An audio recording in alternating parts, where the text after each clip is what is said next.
Welcome. We are here to play The Hollow Grove by Josh Hiddy. It is a Trophy Dark incursion, basically a third-party incursion made for Trophy Dark. And I'm Mads, they, them pronouns, and I will be running this incursion for this group today. And the first trophy game that I ever played was The Flocculent Cathedral, which was a mind-blowing experience. Thank you, Jason Cordova. And it's like, I've loved it ever since. You can tell from my T-shirt.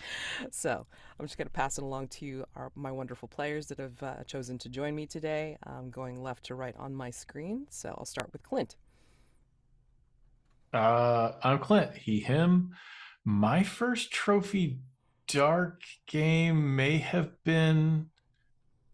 I'm reading through the incursions, and honestly, I do not remember. It was quite a few years ago. But my first Trophy Gold was with James here, and he ran a incursion he wrote called Cutting Words. And that was probably about 3 years ago. Well, 3 years is a long time in like our online TTRPG playing, so I don't blame you for not remembering. Mark. Yeah, I'm Mark, he and them. And my first trophy game was Trophy Gold on February 28th, 2021. My first Trophy Dark was on August 5th, 2021, and that was Warm and Pleasant Hum, which was still my Ooh, favorite. I think nice. bees are good. Okay. Okay. And last but not least, James. Hi, yeah, I'm James, he, him, and my first trophy game goes back almost as far as trophy itself because I ran a game of the Tomb of, was it that 10,000 Dreams? Is it the original one? When it was still just trophy, and there was no trophy gold or trophy dark or trophy loom, and I ran it for some of my like this D&D group that I was involved in Ireland in person, and it's the only time I've ever. Oh no, it's the second and one of two times I've ever run it in person, and yeah, it was amazing, and but it was also a very long time ago, before like in 2019 or something. Amazing.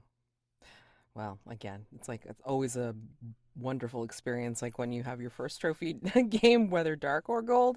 But damn, yeah. So, and been enjoying this game ever since. So, without further preamble, I'm going to go ahead and get started with our cats, which is concept, aim, tone, and subject matter, and then going into reviewing safety tools as well. All right. So, for concept, Trophy Dark itself is a role playing game about a group of doomed treasure hunters entering the haunted spaces of the world. The game tells the story of the treasure hunters' physical and mental descent as they move deeper and deeper into the incursion. Their journey ultimately brings them to ancient ruins that hold the treasure they seek and the monstrous entities that dwell there. This is not a hopeful story of brave and daring adventurers that slay dragons and drag bags of gold to town. This is a horror story of entitled pillagers meeting tragic ends. The aim of this game is to play treasure hunters motivated by a near impossible goal to seek out riches in the forgotten places of the world. You are not heroes, but entitled or desperate pillagers there to secure your wants and needs. The treasure hunters are doomed, and they probably won't achieve their goal. Instead, they are very likely to die by the end of the game, and watching how they go out is part of the fun. Tone. The tone of Trophy Dark is desperate and often tragic. You will likely encounter conflict or tension between treasure hunters, where the characters are encouraged to backstab or betray their companions in pursuit of their goal. Subject matter. This game will be R-rated. Your treasure hunters are risk takers, willing to make dangerous choices. The game will likely be violent, terrifying, and include scenes of bodily horror and loss of self-control. The gameplay itself is highly collaborative and improvisational. Players do have a lot of say over the world itself and can introduce story elements that no one, not even the GM, was expecting, and play moves between the fiction and the metagame frequently. The game runs best when everyone feels comfortable offering up their ideas. It uses six-sided dice of two colors, light and dark, to determine the outcome of risky actions. So if there are usually no accessibility issues, there is a dedicated trophy dice roller that helps calculate rolls and such that we will be using, so that eases online play. And then we will now review safety tools that are available to us playing here on this online table. So we have the X card. So at any point, if there's something that comes up as objectionable in an unfun way, or even if the tone starts going way off base, you know, you're welcome to either make an X in the video with your arms, or call out X in the Zoom chat or Discord chat, or just call out X out loud, and then we will stop play, find out what needs to be X carded, and then take that out and then start play from there. We will never ask why something needs to be X carded. We will just clarify what needs to be X carded. There's open door policy. So for whatever reason, if you need to step away for a minute or two because you need to go, you know, get the door, or like, you know, your dinner has arrived, then please, you know, go ahead and step away. Just let us know when you're coming back, or be right back. That's fine. But also, if you have discovered in the middle of this at any point that this is not the game for you, please feel free and say, I need to open door, and just let us know that you are not returning. Just to let us know that that's just, you know, what you're going to do. You know, the open door policy is what it says. You know, at any point you can use the open door. We will never ask you why you're using it. Okay? There's also script change, which has tools such as pause. So again, if we're kind of hitting a point where it's like we just want to check in with each other out of character, just hit pause, you know, say pause, and then we will just kind of stop play, and then find out what we need to check in about, and then the person who called the pause would just determine when it's a good time to just resume play. There's also fast forward, so if there's something that you're like, we don't need to like fully role play this out, like let's just fast forward to another point in time, like time jump, then just go ahead and say fast forward to blah blah part. Or even rewind, if something has happened and you just say, I really didn't like the direction that went in, can we rewind to this particular point where we can kind of like explore a different direction, you can totally bring up a rewind. Okay, so that's script change. And finally, we have lines and veils. There is a safety tab available in our character keeper where we are tracking our characters' stats and such. The safety tab has what's known as lines and veils. Lines are things that will not be crossed. They are topics that will not be part of our game whatsoever. And veils are things that may come up, may be present, may even be mentioned as flashbacks or like parts of memory or backstory, but they will not be described in any detail. It will fade to black on these topics, all right, and not fully role played out. So those are veils. There is also an ask first column. So again, if we get near these topics, it's perfectly okay to come out of the game and go into like out of character and just say, I'm going to mention this. Is this okay? So doing an ask first. And of course, an interest column, because everybody just loves to mark up an interest column in case of I would love to see this in our particular game. And sometimes this interest column may be marked because there are certain things we cannot avoid, certain topics we cannot avoid in certain incursions in Trophy. In this case, there's nothing specific marked for it for this particular incursion, but if there was anything in particular that the players wanted to see, then they would mark it in the interest column. Okay, so if everybody has marked the safety document, you know, we'll just move forward. PC betrayal is usually marked in Trophy for interest just because it is inherent. It is very possible to have PC betrayal, especially towards the end of the incursion, where the characters will be, again, encouraged, as we said in the cats, to backstab and kind of go against each other towards the end of the incursion, where it's pretty much play to lose. Okay, yeah, I did mark shifting reality and time shenanigans because the theme of this particular incursion is loop, so very possible in this incursion. Okay, so if everybody's marked off their lines and veils, then we can move forward.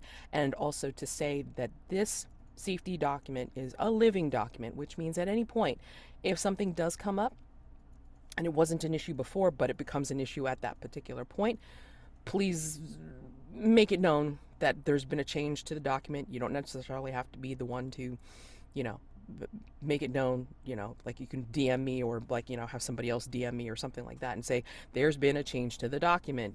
Please look. And then we can just check it and make sure that, we're not hitting any content warnings or triggering topics that we need to be aware of. Okay.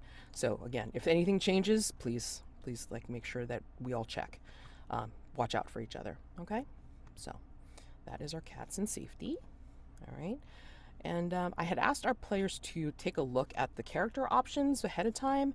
If you hadn't created your characters ahead of time, no problem. I built in time for this. That is no big deal. So, go ahead and just take a look at your characters. You can totally make changes. I had asked the players to not have any duplications with occupations, our backgrounds, and drives. And as people set up their stuff or make changes, I'm going to just explain a little bit about that for Trophy. So the characters don't necessarily have stats per se. What they have are skills that we will be using for dice pools when we do eventual rolls. And they are based in the particular occupation or background that are chosen for each of the characters.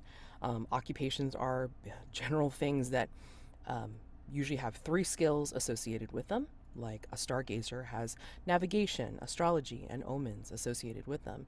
And any of these skills could possibly be used towards the dice roll for later on when they take risky actions.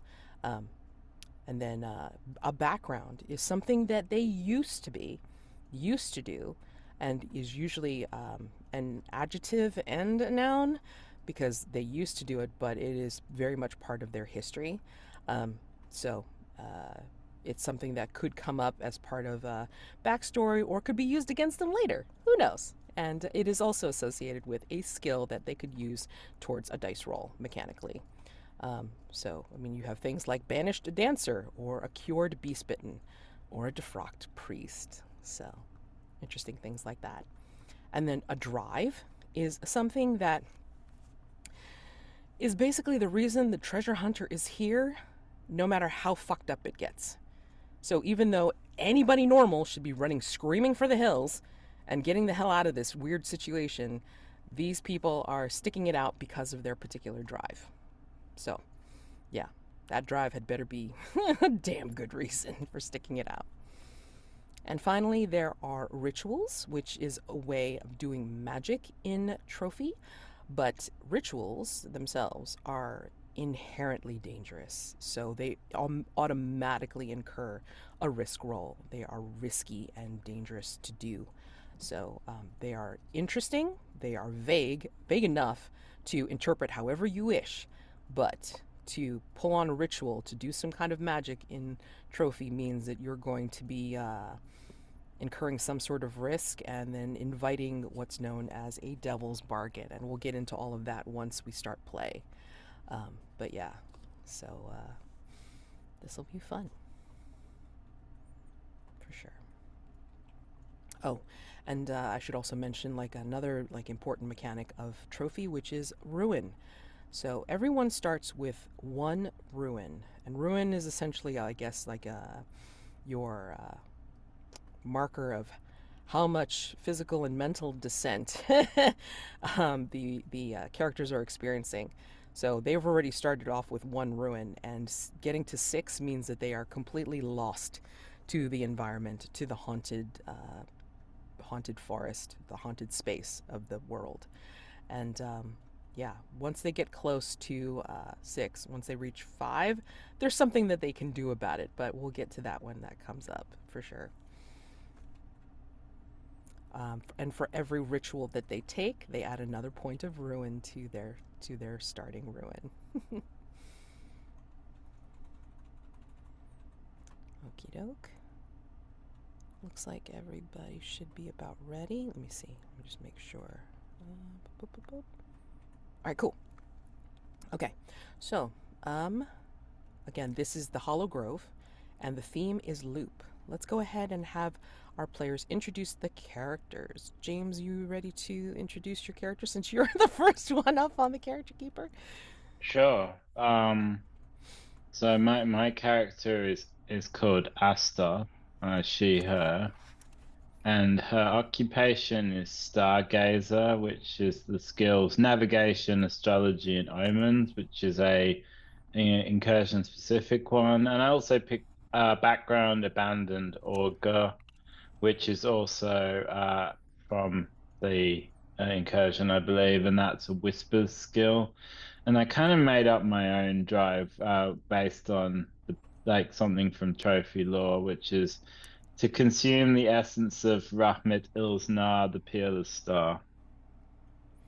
Um, yeah, and basically, the way I see it, she's a kind of ex-cultist and prophet who's now decided to take a proactive approach to stargazing. Boy, howdy. Do you want to mention your rituals? Yes, I have two very star-y rituals. I have Beacon, which is nearby hidden creatures or objects shine with a fiery glow, and Dazzle, distract and confuse nearby creatures with colorful moving lights. Wonderful. All right, great. We'll find out more about Aster as we play. Um, Clint, please introduce us to Alver. Excuse me. Alver is he, him. He is a Farwalker that comes with these skills wandering, shrines, and escaping. He's also a broken dreamer, which gives him the skill horizons. I'm not really sure how that all makes sense yet, but we will get there. The drive, seek out the legendary and cursed grimoire of 9 sorrows and wrest it from its profane secrets. All of those are incursion specific, occupation, background, and drive. My rituals are sublimate, render the solid into the ethereal, and entangle, cause plants to twist and grasp, holding or slowing a creature. Okay. Can't wait to find out more about Alver. All right. And finally, Marc, please introduce us to Kel. Yeah, I rolled everything randomly on the straight trophy dark tables. So I'm Kel, they, them. Kel is an oracle, has interpretation rituals and trances, and their background is an enlightened miner, which gives them paths. Their drive is to earn the respect of the governor of Fort Durin, and I have the rituals parse, which lets me divine the meaning of any word, writing, sound, sign, or symbol, and scent, which lets me navigate a space by smell alone or follow the scent trail of a known creature. Wow, these are very apt characters for this particular incursion. Dang. Oh my goodness. Can't wait to see these guys in action. Holy crap. Okay. So, those are our characters for this, and I'm just going to go ahead and make the introduction, and then we can get started for Ring 1. So, Trophy Dark is done in a series of, is structured in a series of rings through 1 through 5. And as we go through each ring, it just delves into the descent deeper and deeper into the forest, but also into the physical and mental, possibly emotional descent of the characters too. We'll see. All right, so core trophy usually begins with a poem, but this one in particular starts with a quote. So let me get that blown up because I have wonky eyes. All right. They say in the center of the hollow grove lies treasure beyond imagining. I know these treasures to be terrible truths. I drank from the gleaming mirror of void, and was granted sight into the furthest reaches, far beyond our own fraying edges of perception. The beast at the center of the grove, upon its throne of burning sky, revealed to me that out past the most distant stars was everything I ever wanted. All I needed to do was reach out and take it. Excerpt from the recovered journal of Aurash the Seeker. Deep in the forest lies the hollow grove, a perfect ring of looming and ancient god trees. Legend speaks of a great and terrible beast in the center of the ring, a creature that consumes everything that approaches. They say not even light can escape its grasp. The hollow grove possesses a special gravity that seems to pull in all manner of foolish trespassers who delve deeply for lost treasure and untold power. What was whispered to you, promised to you, in a familiar voice, as if from a great distance and through a half-dream that brought you to this place? This is for each of you. What was whispered to you, promised to you in a familiar voice, as if from a great distance and through a half-dream that brought you to this place? I think I have one.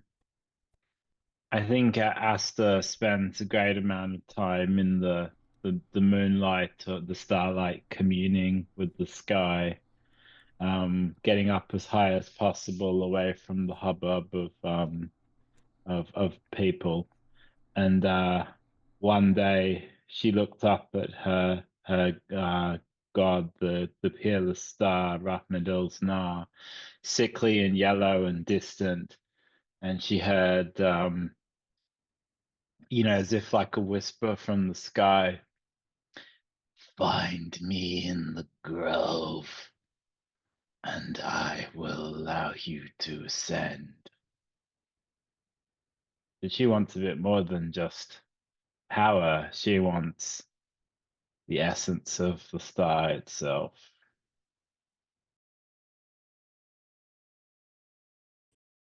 I'll go next. I think Alver hears the voice of his long past grandmother, uh, compelling him to go in search of information about his sister, who's who's who wandered away from town one day and never came back. And I think mine was just in a dream that was totally blank. Just was a voice promising that they would lead me to the light at the end of the darkness. All interesting reasons to enter this place. Ring 1. The edge of the hollow grove looms tall before you. The trunks of the ancient god trees are austere and otherworldly, their smooth bark imprinted with patterns of whorls and spirals. The gaps between the stands are as doors to another world. The light from the high sun is diffused through the dense canopy, turning the afternoon glare into a soft gloom. Slipping into the grove, you find yourselves funneled forward by the rows and rows of trees and tangled growth underfoot. You see this in front of you. What do we see as the unseen audience as you stand here at the edge, making your way inside? What do each of you look like?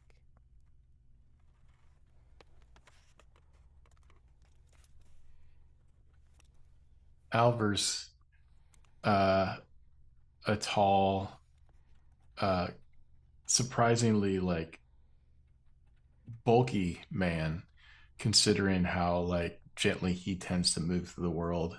He doesn't try to bulldoze over anything. He tries to sleek around, and I think we see him just kind of slowly gazing around the area. His head moves very quite frequently back and forth, more than his eyes will move. Kel is, although they were a minor in the past, they don't have the sort of minor physique that you expect. They're like kind of sloping shoulders, long face, kind of slight high cheekbones, and kind of like dressed in something that looks like it not has never been cleaned, but could never be cleaned.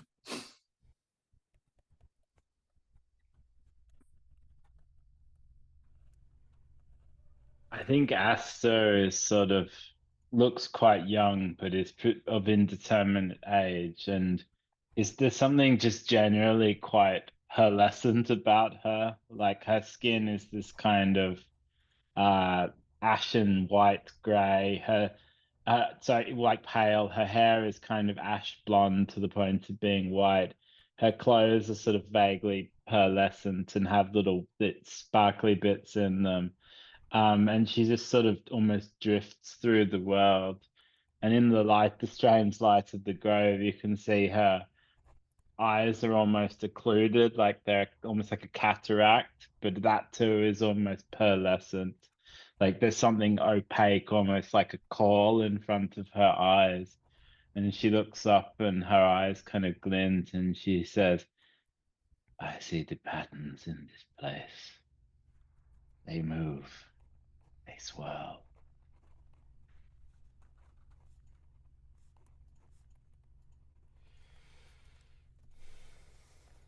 The feeling of being watched and followed grows dizzyingly in the pit of your stomachs.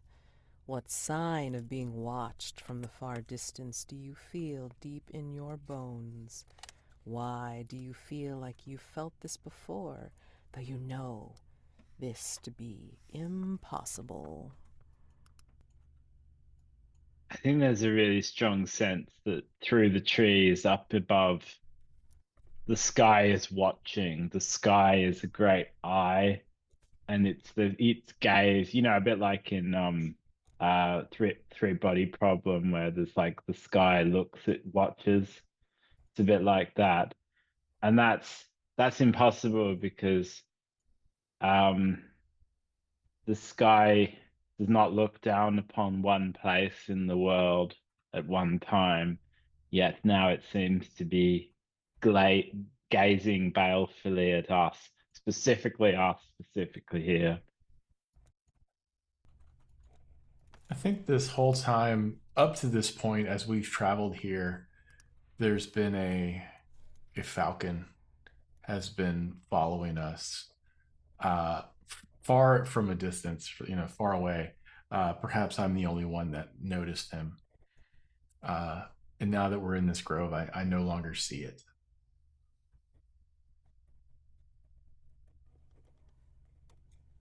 I think Kel uh, has always had kind of like this the floaters kind of ocular distortion, and they are now kind of, instead of just being blurry things, I think here at the edge of the woods there look almost like weird, like wormy fireflies, and it's hard to tell whether they're um, the thing that they're used to or that something's actually out there using them to keep an eye on them. It's funny you say that. There's a slight visual echoes of motion out of the corner of your eyes, but whether you tell each other this is up to you. But up ahead, you hear some kind of commotion as you see some straggling and dragging and crawling. And as they get closer, you see a band of rival treasure hunters approach from the opposite direction, crawling and dragging themselves forward. They are weak, haggard, starving, begging for help and forgiveness for their previous attacks. Their eyes are blind, streaked with veins of luminescence. What do you do? How many did you say there were? It's a band. I mean, Okay. some are on the ground crawling, and then others are just staggering as if they Okay. can barely keep themselves up. So I slowly walk towards them and I kind of make a moon crest shape as I kind of strafe around the side just to kind of get a better idea of how many are here and what their true predicament is. Yeah, I mean, there's twice as many of them as there are of you. So, six, at least six of them, as you kind of see them approach. And again, some are crawling, some are staggering, but that you can hear them like just, please, please, help, help us. And they're just kind of reaching as if they can barely see, or they can sort of see your form because they seem to be heading towards um, Aster and Kel. They didn't quite spot you, but maybe one on the ground like might be sort of reaching for you, but maybe that's completely by accident. And that person is calling for forgiveness. Forgive me. I didn't mean to do it. I didn't. Please help. What do you do? What do you all do? Seeing this come closer, ever closer to you. I think Aster will look at them with almost like compassion, like a smile, and say to them, "You have seen something that you should not have seen. I forgive you, but you must lose the rest of what you have." And I think she's going to basically like show them the light of the peerless star and strip away, like put them out of their misery, basically, like dazzle them and strip away their suffering and wash them clean. All right, first risk roll of the game. All right, so let's see how this goes. So, if you want to follow along on the reference sheet, you totally can, as well as on the dice roller.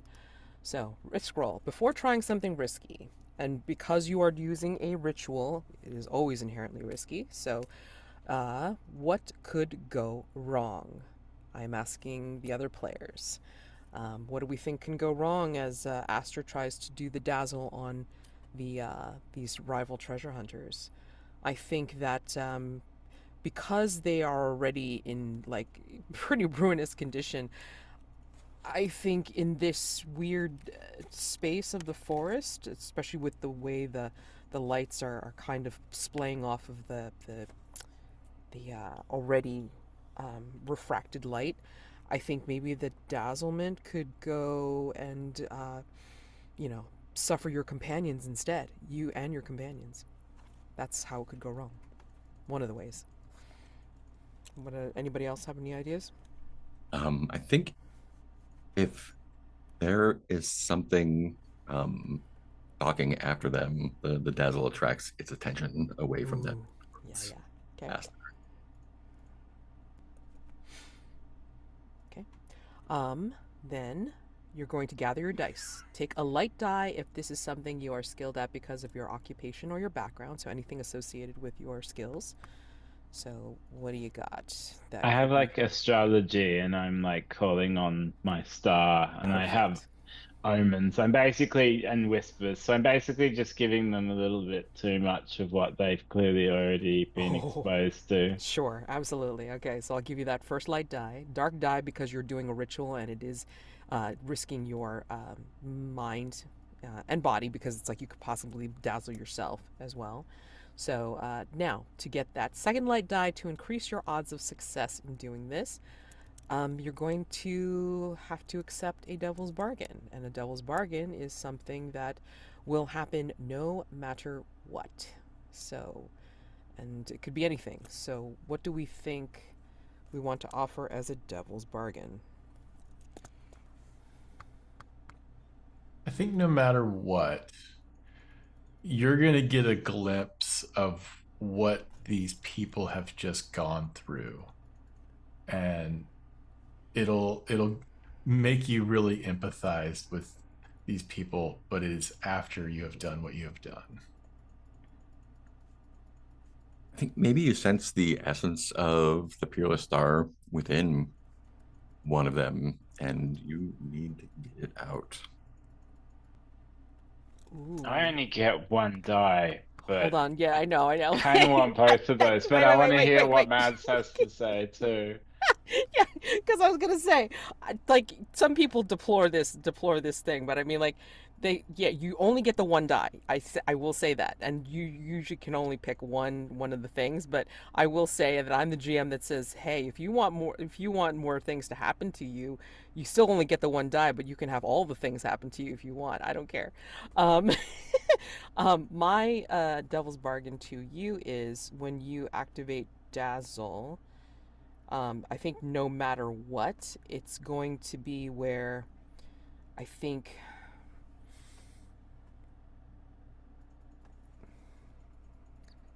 there's something about your ritual that is affected in this place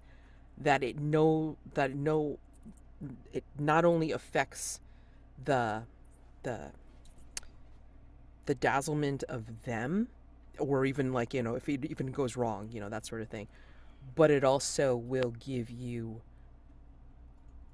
double vision because of an intense and impossible amount of deja vu. So, I feel like there's a way I can do all three of these at once. Because and I think maybe it's because this is just me speculating, but maybe like after they're dazzled, I take their essence from them, and in that essence, I see the terrible thing, and in that I get a taste because I can see you're going for the theme here, Mad. So uh-huh. I want to go for the theme. So, but I think I can do all of these Yeah, and yeah, get yeah, yeah. my If you for if my you one die. if you want all the things, you can have all of the Yeah. things. You just have to make a Yeah. list of all the things. I But I'm will. not gonna say that you only get the one extra die. So, It seems suitably oracular and ominous, so yeah, yeah. I'll do my best to do. Let's see what happens though. Two light, This one dark, two please. that's a dark 5, so Okay, so you stop at uh 5. If this is higher than your ruin goes up by 1. sure So, is. but it is a 5, so you would tell us how you succeed at doing your dazzle ritual. I want to know what it looks like, but how you're sinking a little bit deeper into the environment, how you are unsettled or disturbed by what you are doing, and getting all of these things now. And I'll So give you the full out condition after you describe all of this.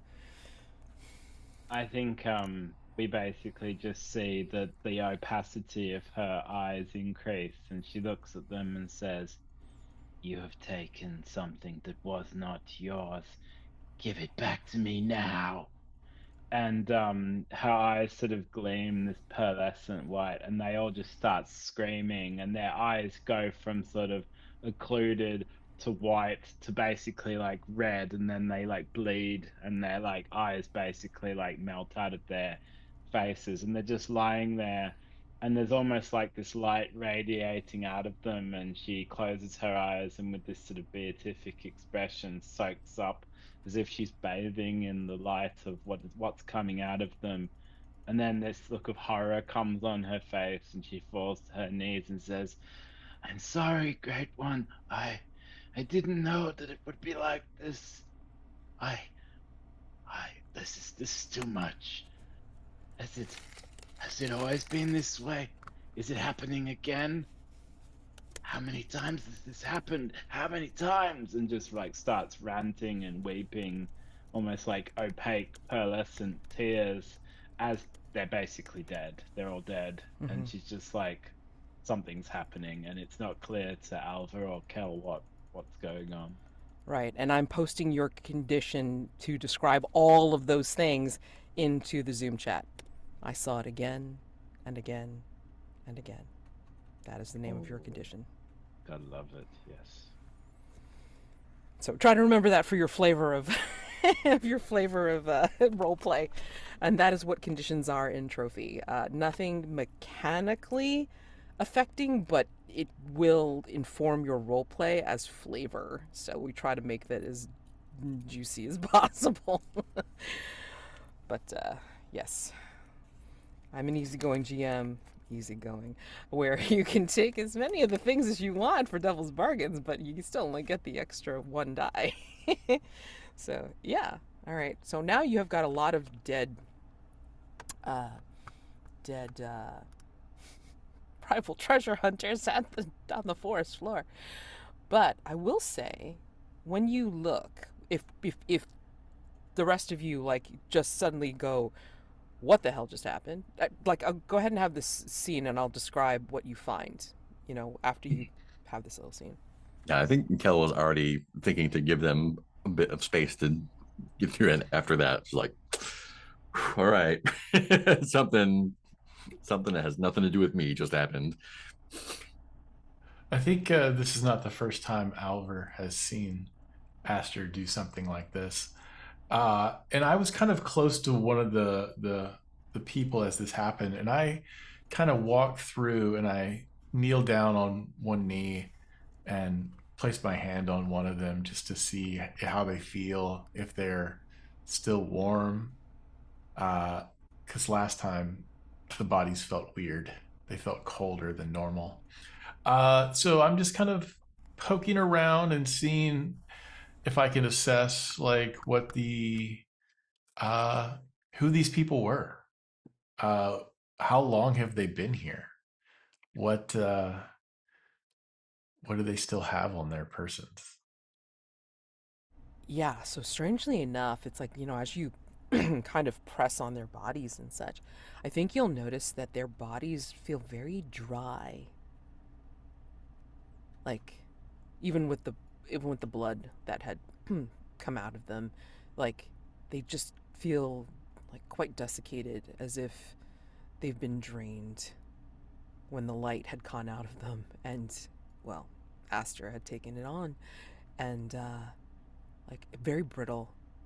But what you do notice, and then the others start to notice too, except for maybe Aster, who's a little bit catatonic. Um, you notice that the petty treasure and sets of belongings that they have amongst them are suspiciously identical to yours, you all. So, what personal treasure do you find here? And this is for all of you. What personal treasure do you find here? Where do you normally always carry it on your person? And whose items are not here? I mean, Aster, if you want to be coming out of your catatonia, you can totally do so, and then like realize whether your stuff is here or not amongst theirs. So, again, what personal treasure do you find here? Where do you normally always carry it on your person? And whose items are not here?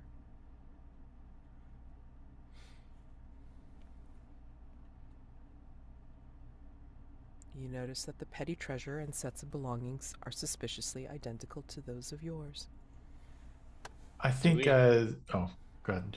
I was just going to ask a question. Do we still have the versions, or Oh yeah, are they you now still have your stuff, but you notice that they're copies? Okay, that just yeah, checking. identical to yours, exactly.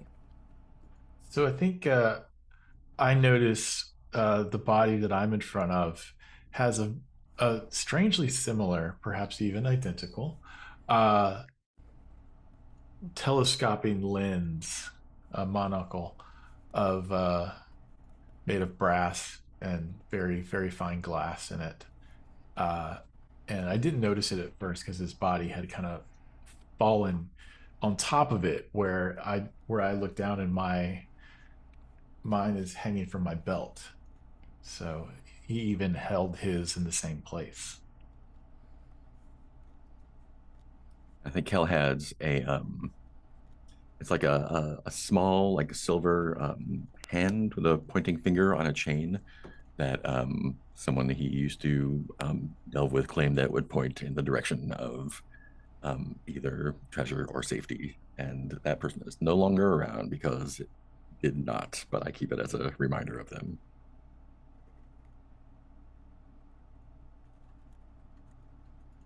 I'm gonna take this in a slightly abstract way and say that because all of them had the same pearlescent eyes, like that's something that's always been a sign.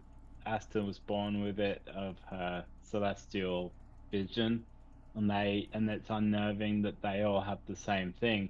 But then, and she always, has carried that with her for her whole life as a visual, and that's why the priests of Rahmet Ilznar inducted her into their order when she was a child.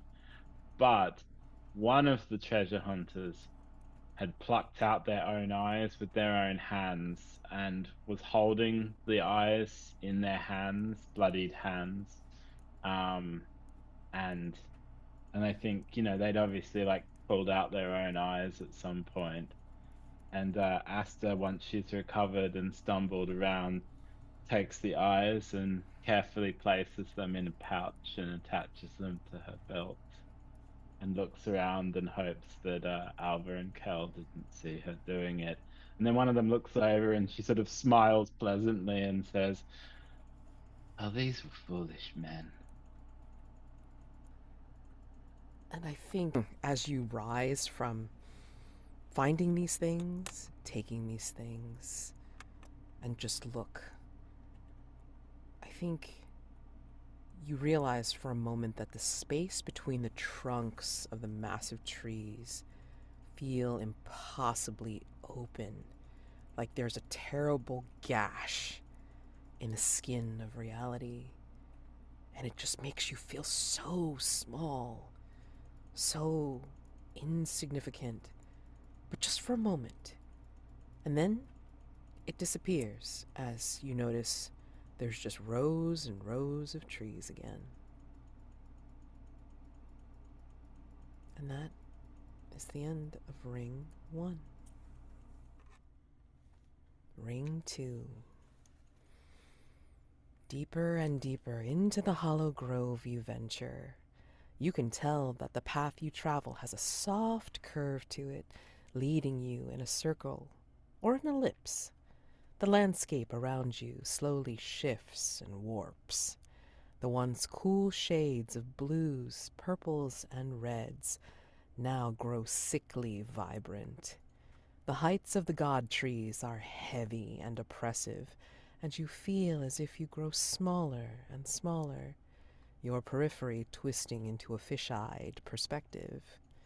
The only way to continue is to allow yourself to be pushed forward, further through this ring of trees. The sun sits heavy in the sky beyond the canopy. The sun sets. The sun sits heavy in the sky beyond the canopy. The sun sets. The sun sits heavy in the sky beyond the canopy. The sun sets and sets and sets and sets and sets, and the landscape is constantly repeating itself. Paths spiral and fractal into continuous repetitions, and any false step will lead you astray. Night seems to be in a constant state of falling. The stars are too bright, too close, and reaching forward through the canopy toward you. Why do you know for a fact that you are not traveling in circles yet? Why do you know for a fact that you are not traveling in circles yet?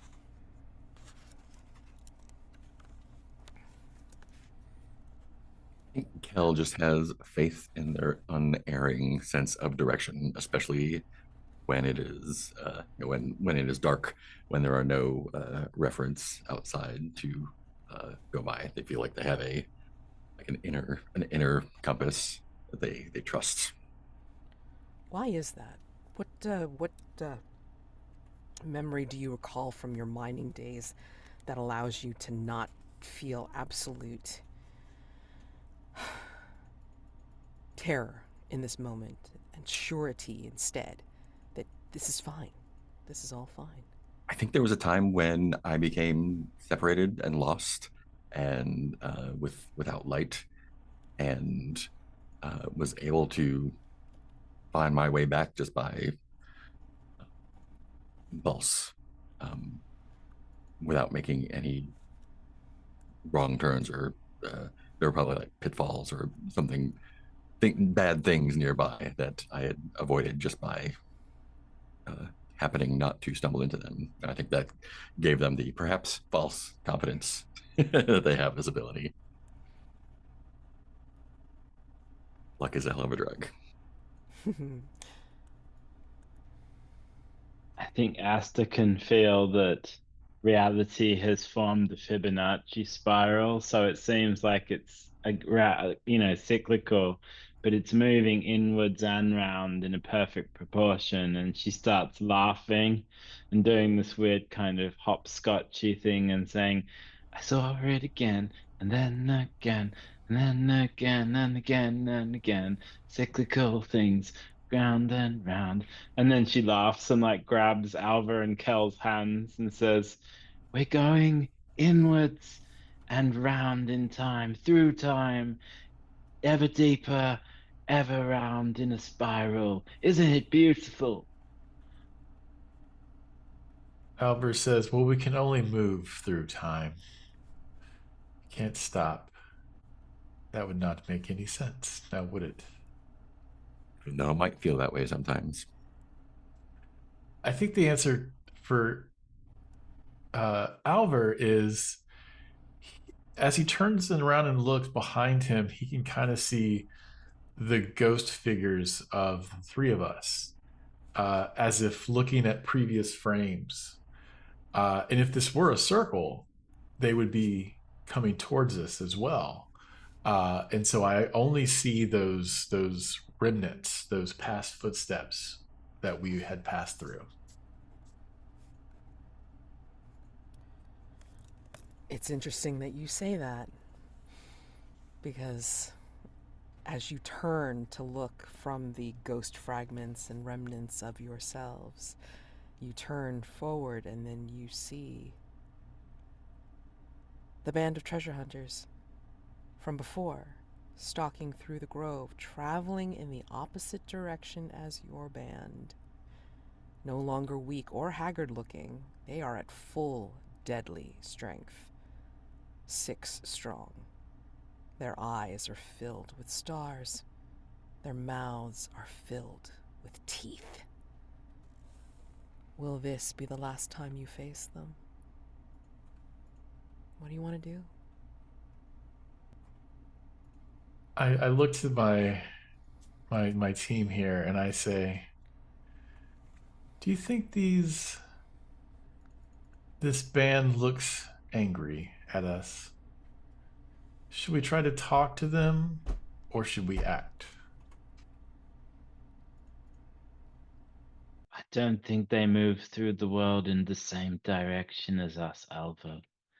They are moving towards their doom, and we are moving away from it, yet ever deeper. But I think we cannot afford to hit them in the tides of time. If these are the same ones that we saw earlier, then we know what their fate will be. I don't see why we should interfere with it. What if we were the ones who actually caused their fate? If we do not cause it now, they will continue to haunt us. I suppose we'll find out. What exactly do you want to do, individually or as a group?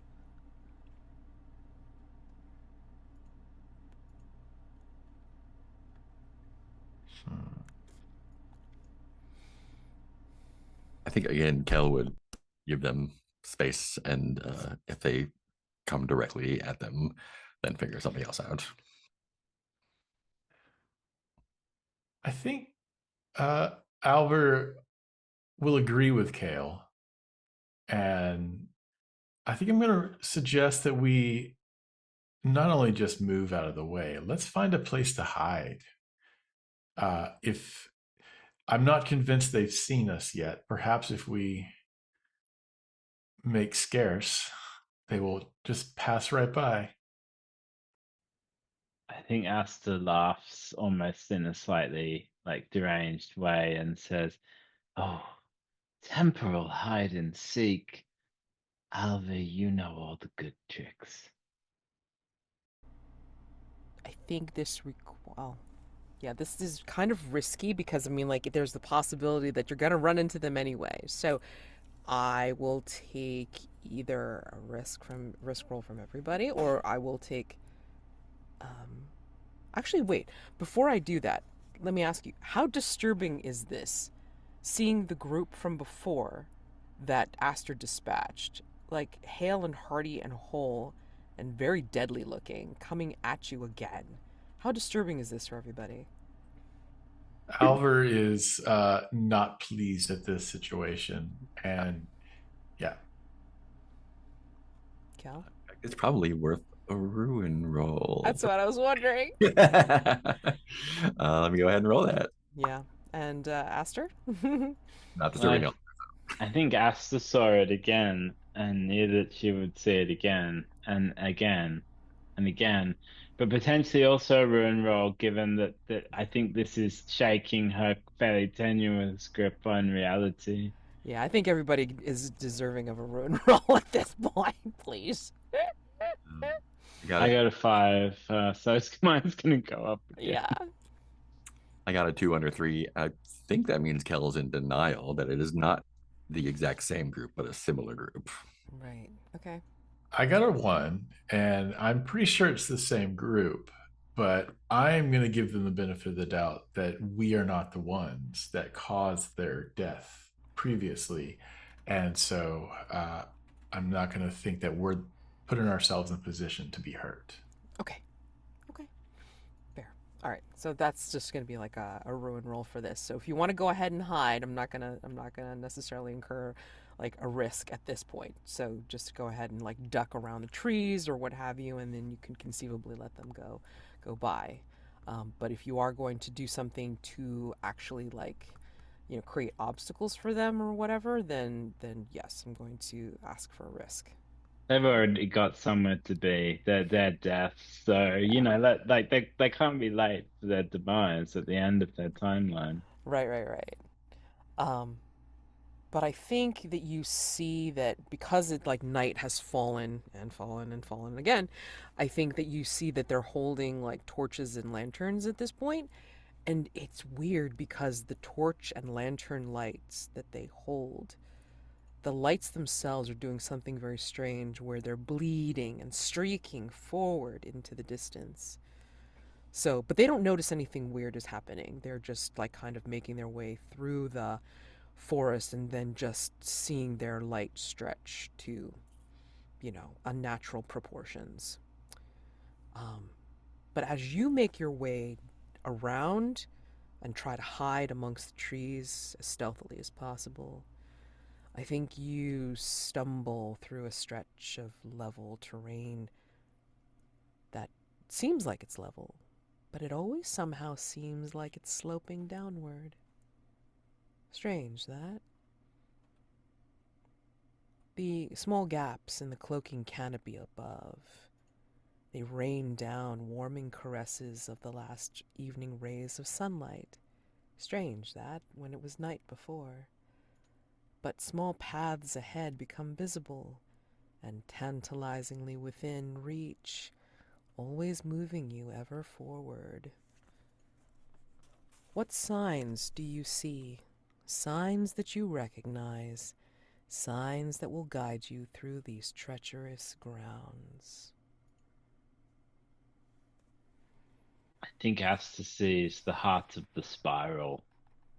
If it's a Fibonacci sequence, the middle is there, and I think I need to. My ruin just increased, so I'm wondering maybe if the center of the spiral or something is an appropriate condition. Yeah, I like Heart of the Spiral, Oh, the personally. heart, that's nice, yeah. Heart of the Spiral. And she starts laughing and pointing and saying, "Do you see it?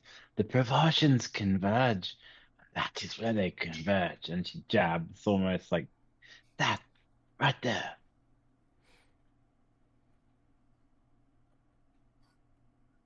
I think more mundanely, Kel's familiarity with paths and Hmm. tracing their way allows them to follow the other group's path backwards to where they came from, using that to guide through. Although they may not meet a great end, maybe it'll be somewhere better. Right. I think there's hmm, the signs that I would see are.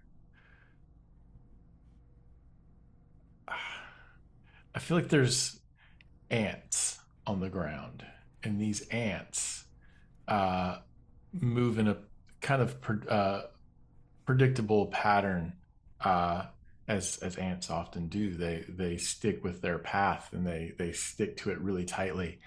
Uh, and so like I kind of follow the direction, even if it winds a little bit. I tend to follow their course of action because they often find the path of least resistance.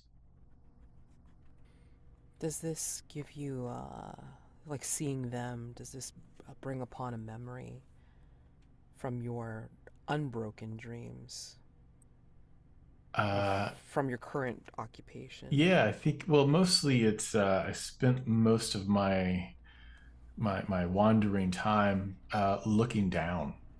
I didn't look up as much. I kept my eye on my next step, and when you do that, you see all the little things that are down below you, insects, plants, shrubs, uh, and sometimes the feet of the people that show up all of a sudden before you see them.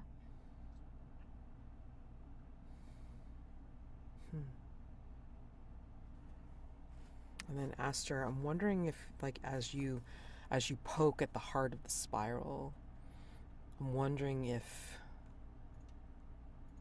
when you were saying that you were raised in the cult, you were Yeah, brought the into the Temple of cult. the Peerless Star, yeah, Yeah, of Trophy Gold fame.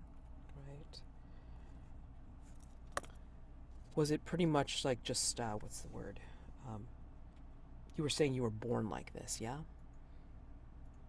Yes, she was born in poverty on the streets of Ambaret and found by the priests of Rahmatilsnar and made into a child oracle. But I'm wondering if even like though your physical aspect looked like this, did you hear it for real, or was it just lip service until you entered this forest and looking for the Hollow Grove, or that I you like got the dream? That's I better. like the idea that it's like being a slow, you know that thing about it starts as a kind of feeling and it moves to a whisper and then it's sort of a voice. So it's almost like prophetic voice hearing, but the voice purports to be Rahmetil Star. It purports to be, but Well, I mean, insofar as I mean, Aster is convinced that it's Rahmetil Star. right. But no, we're real way to tell. Out of character, just for fun, just for funsies, because it's like I don't know Loom as well as you do. Who else could it be if it's not the Peerless Star?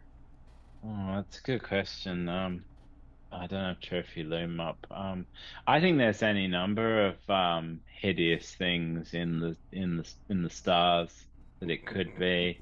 There's many planes of existence and many vistas and horrible entities out there.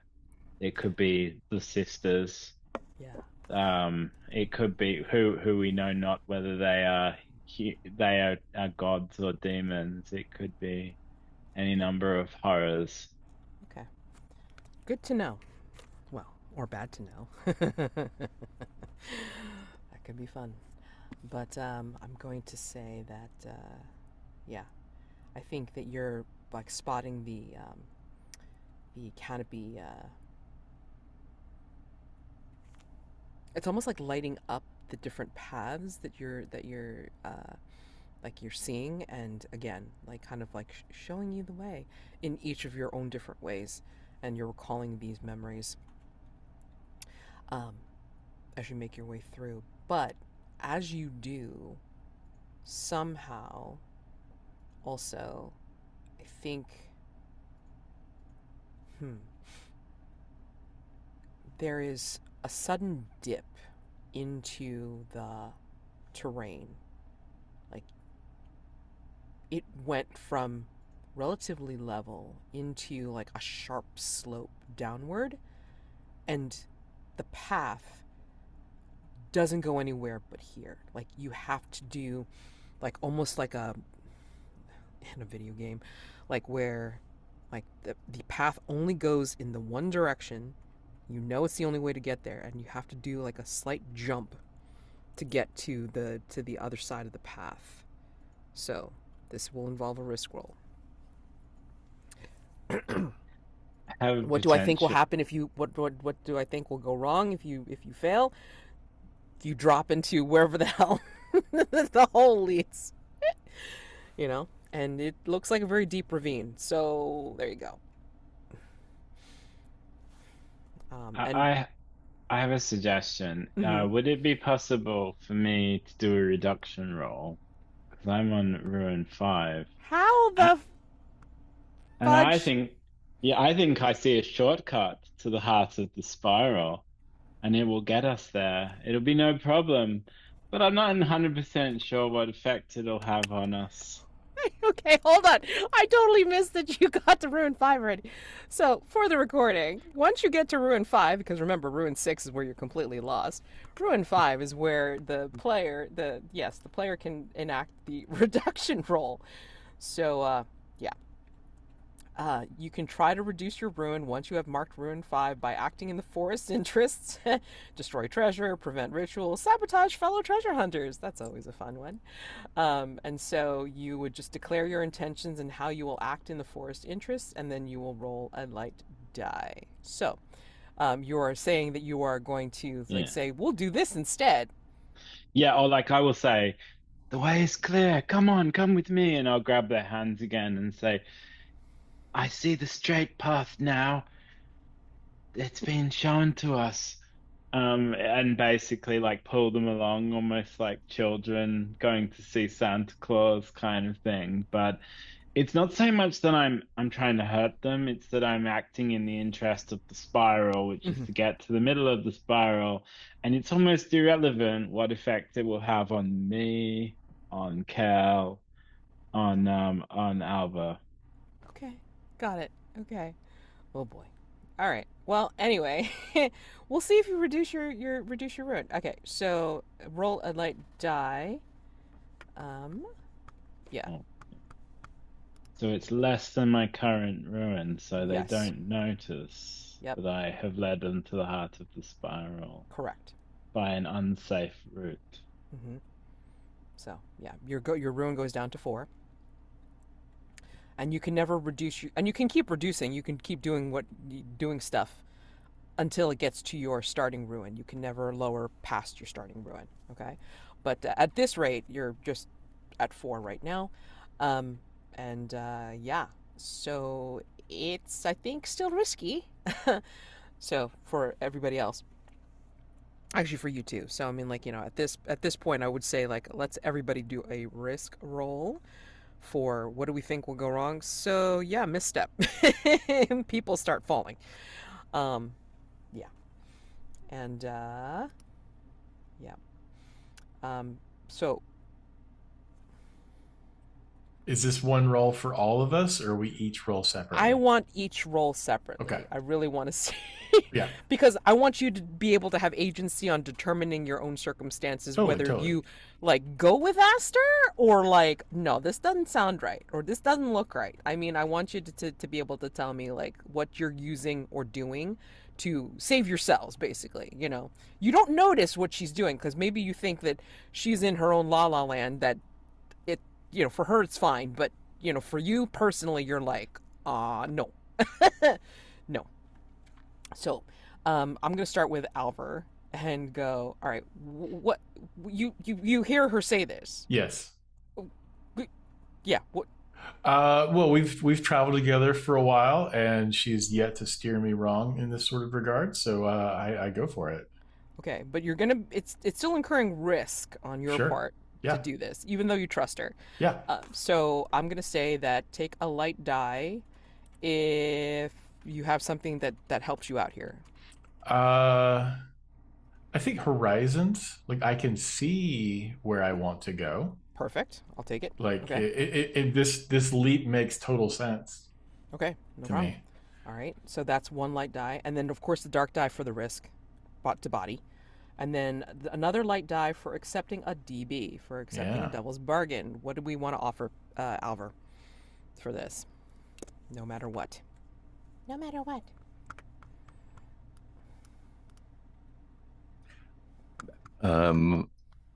No matter what, because you're looking at the horizon, you're unable to focus on anything closer than far away, basically.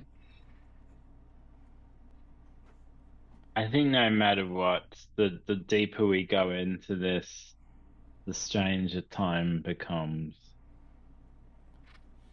Sorry, we're still. I didn't mean no matter what. I think that's what could go wrong. That like things just get really, really wrong. So is that your devil's bargain? I think we should do that. I'm just thinking because if it goes wrong, time could go horribly wrong. But then maybe it could also be a devil's bargain that no matter what, it's going to get stranger the deeper you get.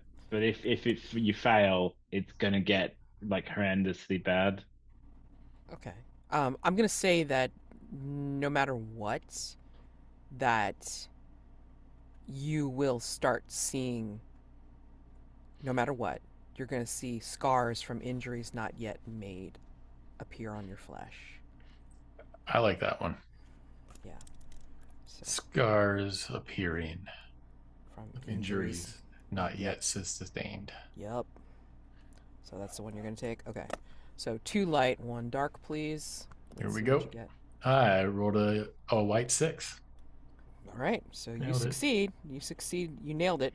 And so just tell me what you do as you as you So make the little leap. yeah, so I now while we as players know that Aster was up to something, she was working in service of this place. That doesn't mean that means we wouldn't make the that I wouldn't be able to make the jump. Mm, mm. It's it could be further down the road.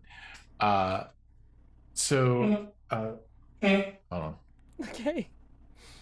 Mm. sorry about No. that. Yeah, so I make a tiny little leap and I land and I turn around and I say, ta-da. I make a little grand exclamation about how undramatic that was.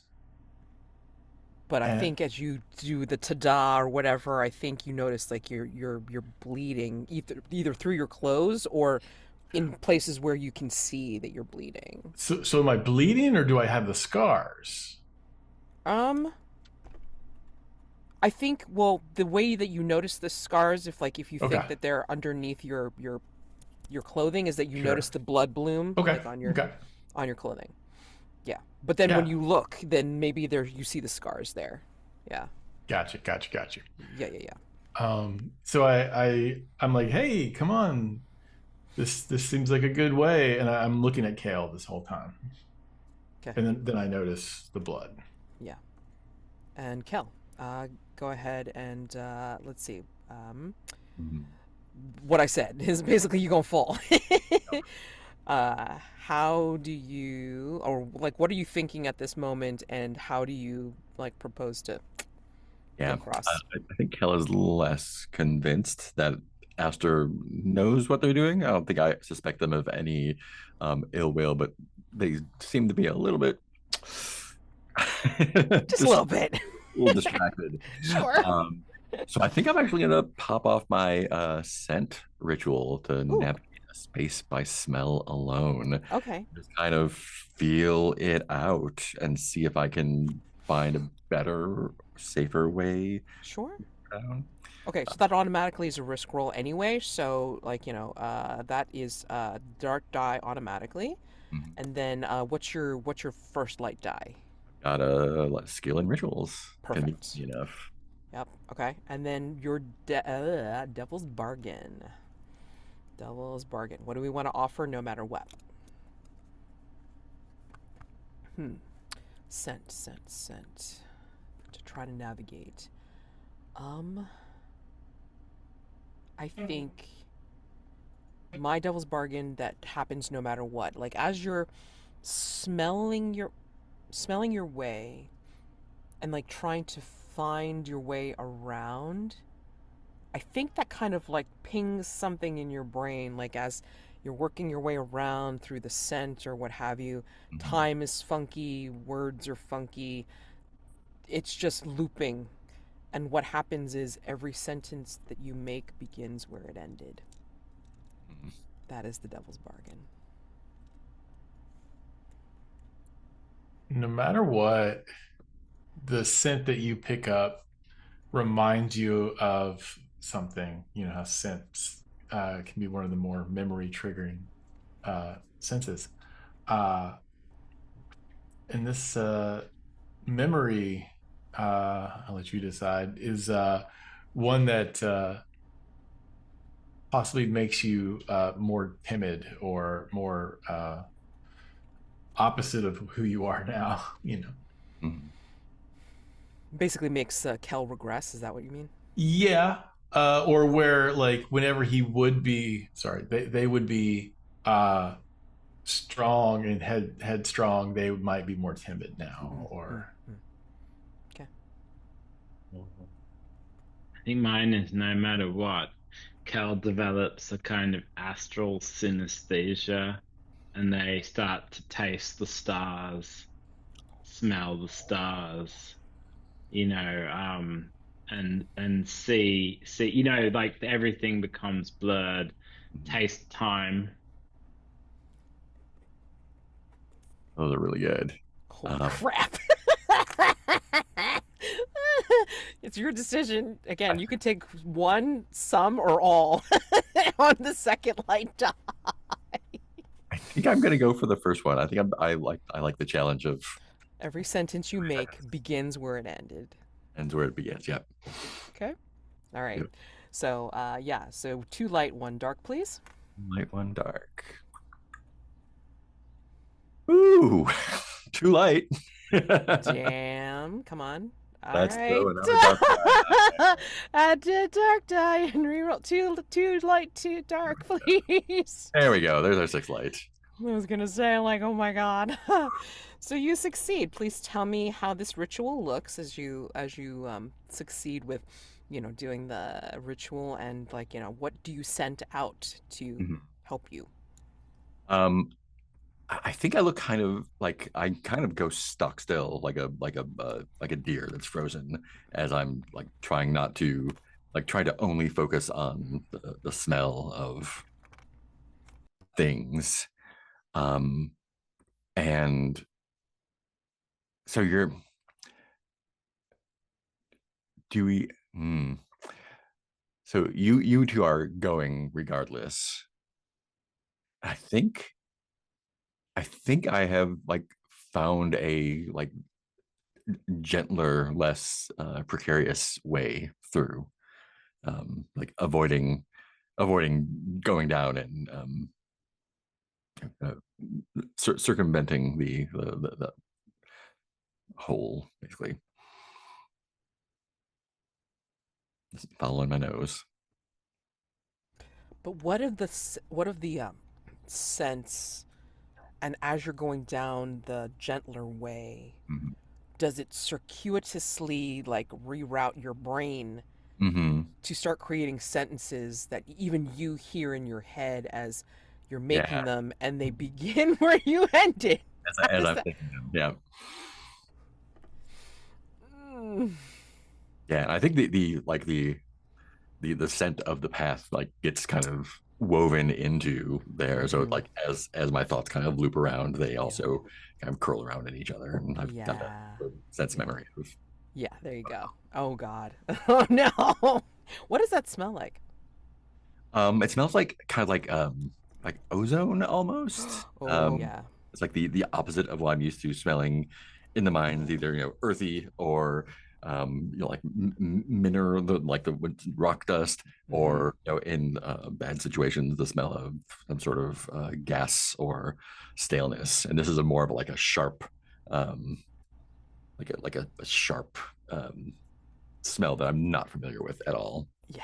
I think that's basically what it is, and I think it just like did like a sorry, but it did like a little bit of an electrical ice pick into your brain, and that's Mhm. what rewired it Yep. for those sentences for sure. Yeah.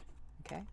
And finally, Aster, you're deep into it, and you're la la la la la for the I'm forest. following the yellow brick road. Yes, you are. You know I'm obsessed with Alice I in know. Wonderland. Yes. I've even got my my Tin Man and my lion and everything. It's great. So I think just my beacon is the perfect fictional positioning, my Sure. ritual, Oh, I love that I that. can see the fiery glow of the heart of the grove. I can feel Rahmet Il Snar calling to me with its like baleful light. And it's Automatic. like a moth to a candle. Yeah. Absolutely. Automatic dark die. What's your do I need to ask what your light die skill is? I mean, geez. Actually all of them. Yes, all of them. Navigation, astrology, omens, Perfect. and whispers. Absolutely. They all apply. Okay. So now, devil's bargain. What do we want to offer Nah. to Aster as a no matter what? Oh, and what could go wrong as well? That would so many things. Well, I mean, like I did the basic of like, okay, this is what's going to go wrong. You're gonna fall. And that's about Oh as yeah, simple as it so gets. the whole all of the roles have the same. Yeah, that's fair. Yeah, I Yeah, yeah, understand. yeah.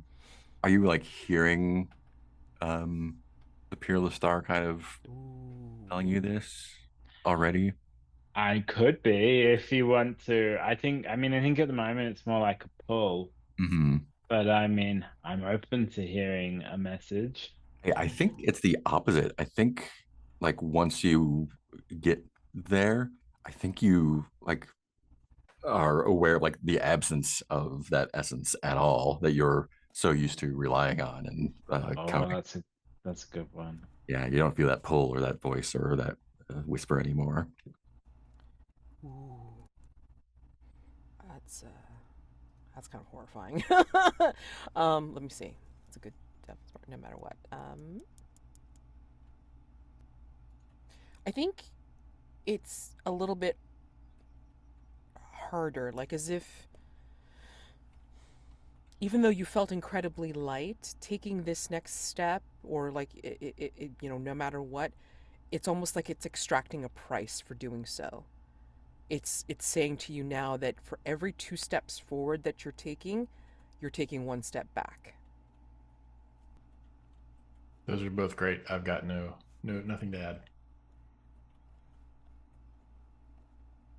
I kind of like the idea of the silence at the heart, because I've got that image of like the eye of the storm now. Like, does that mean it's nothing, or does it mean that you're in the middle of the scrutiny? Oh I'm gonna take God. that one. Yeah, Okay, yeah, it's cool. It's cool. So two light, one dark, please. Let's see let's what do you get. it. Oh, I got a light 6. Oh wow, look at that. All right, so tell me how you succeed with Beacon. Like, tell me what it looks like, how it succeeds, and yes, how you know, um, incorporate that whole like, oh no, what does that mean to you when you don't hear it anymore? So the wording of beacon is nearby hidden creatures or objects shine with a fiery glow. Hmm. And I think it's an object in this case, an object being the grove, the heart, where we're going to, the aperture. And it seems like this fiery tornado of light and energy in the eyes of Asta. You can almost see it reflected on her cloudy eyes. and she just walks like a sleepwalker. Every time there's a chance she might fall, she just steps in the right direction, like lightly across the earth, like drifting through the world, caught in the eddies. But then, just as she thinks the brightness can't get any brighter, there's this silence, this hole in the middle of it, and she steps into it and looks up with just this like horror, anticipation, ecstasy, dread, unclear. Nothing. Absolutely nothing. And I think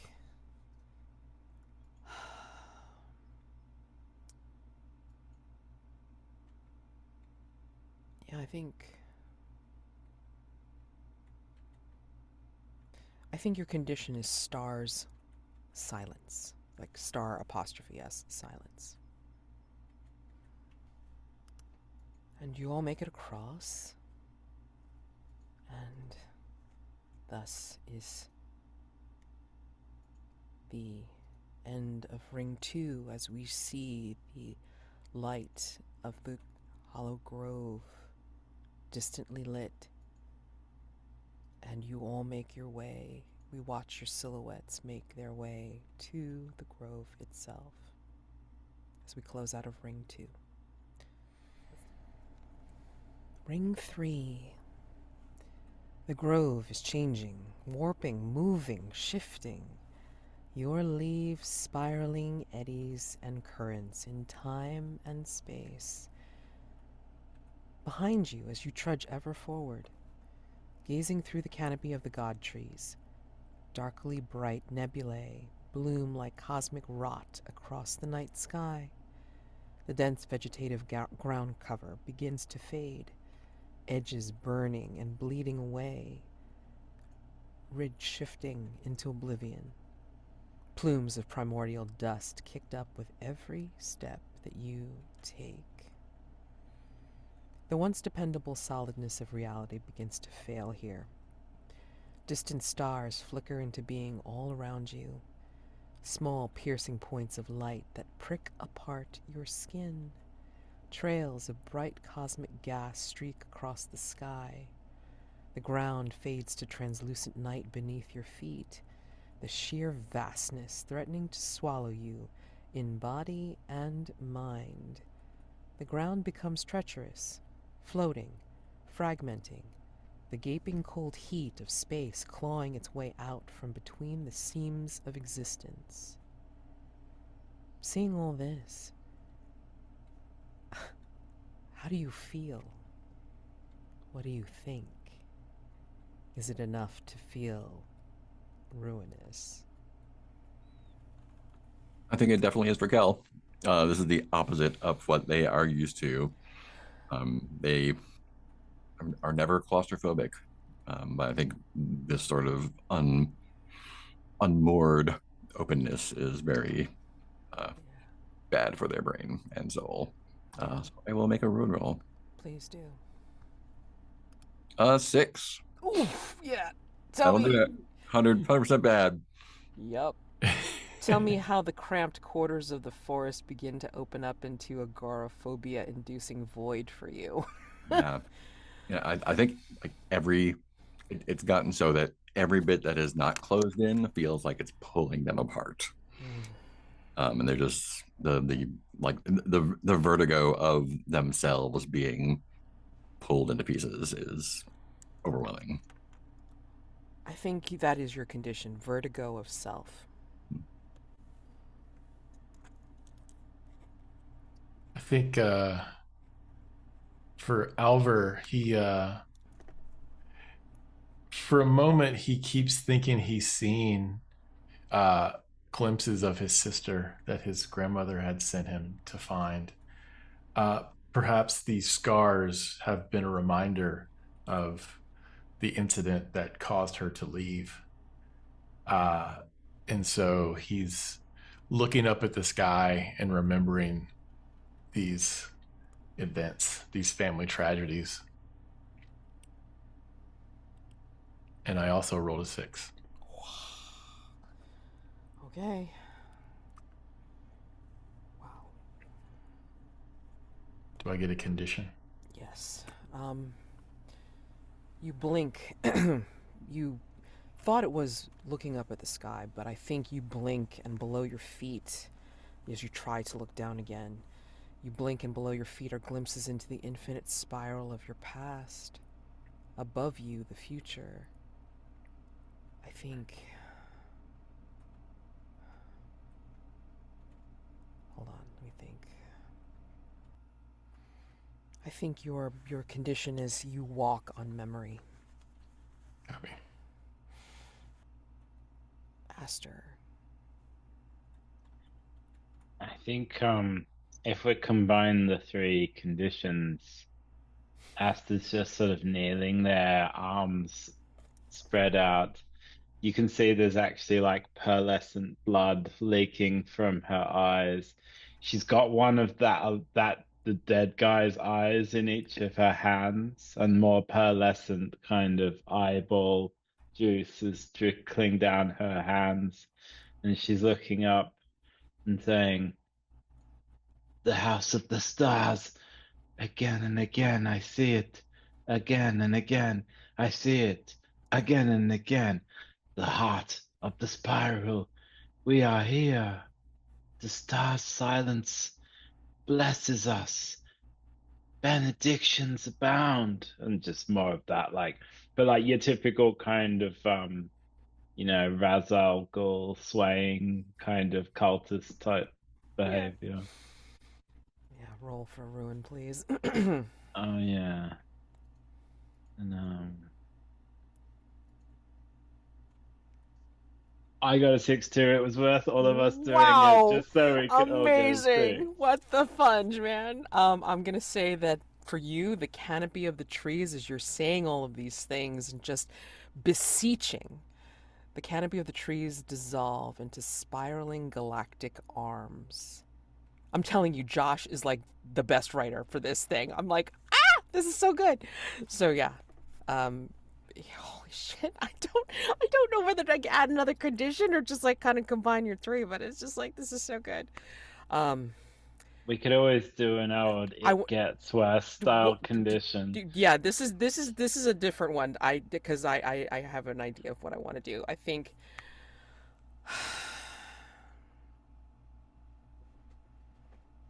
Your condition is descent into Spiral's embrace.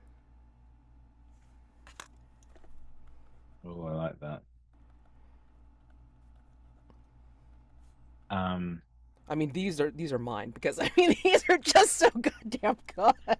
Like I these are just inspiring me.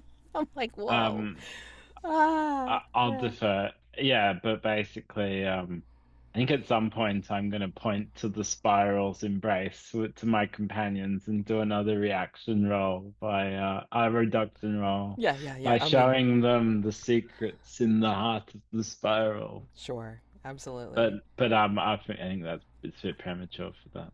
Yeah. But I will say that like, once you like, get into like, get this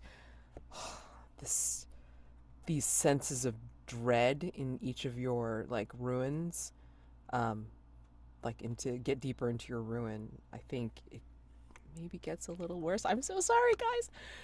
Ahead of you in the distance, as if magnified through a tilt shift lens, you can see the backs of your companions.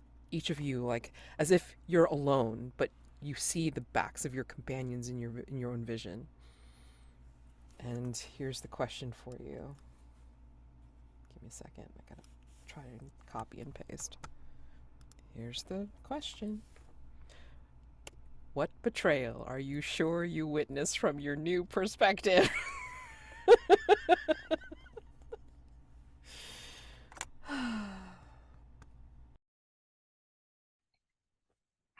I think I see Aster leading Alver off the edge.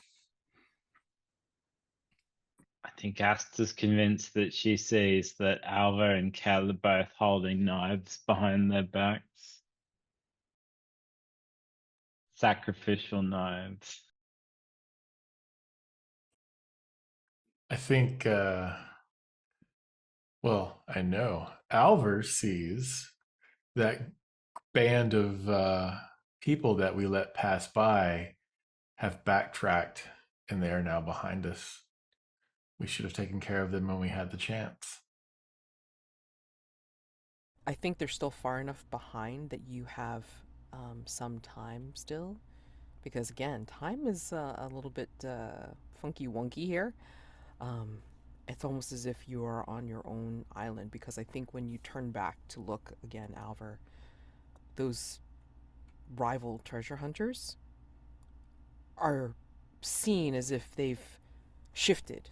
Like you thought they were closer, like objects in the mirror are closer than they appear, blah blah. No, they've shifted backwards as if like they're further away now. So you do have time. You all have time to make camp and to rest. Adrift on a fragment of solid ground, even. Time and space swirls around you like a breeze and a gentle current. The slowly brightening stars begin to gleam and twinkle while racing across the technicolor void. For a brief moment, the strangeness of the hollow grove feels distant, and the fear of horrors yet to come are pushed from your mind. There is a bit of an oasis here in this little spot, this little fragment. And the question here is this.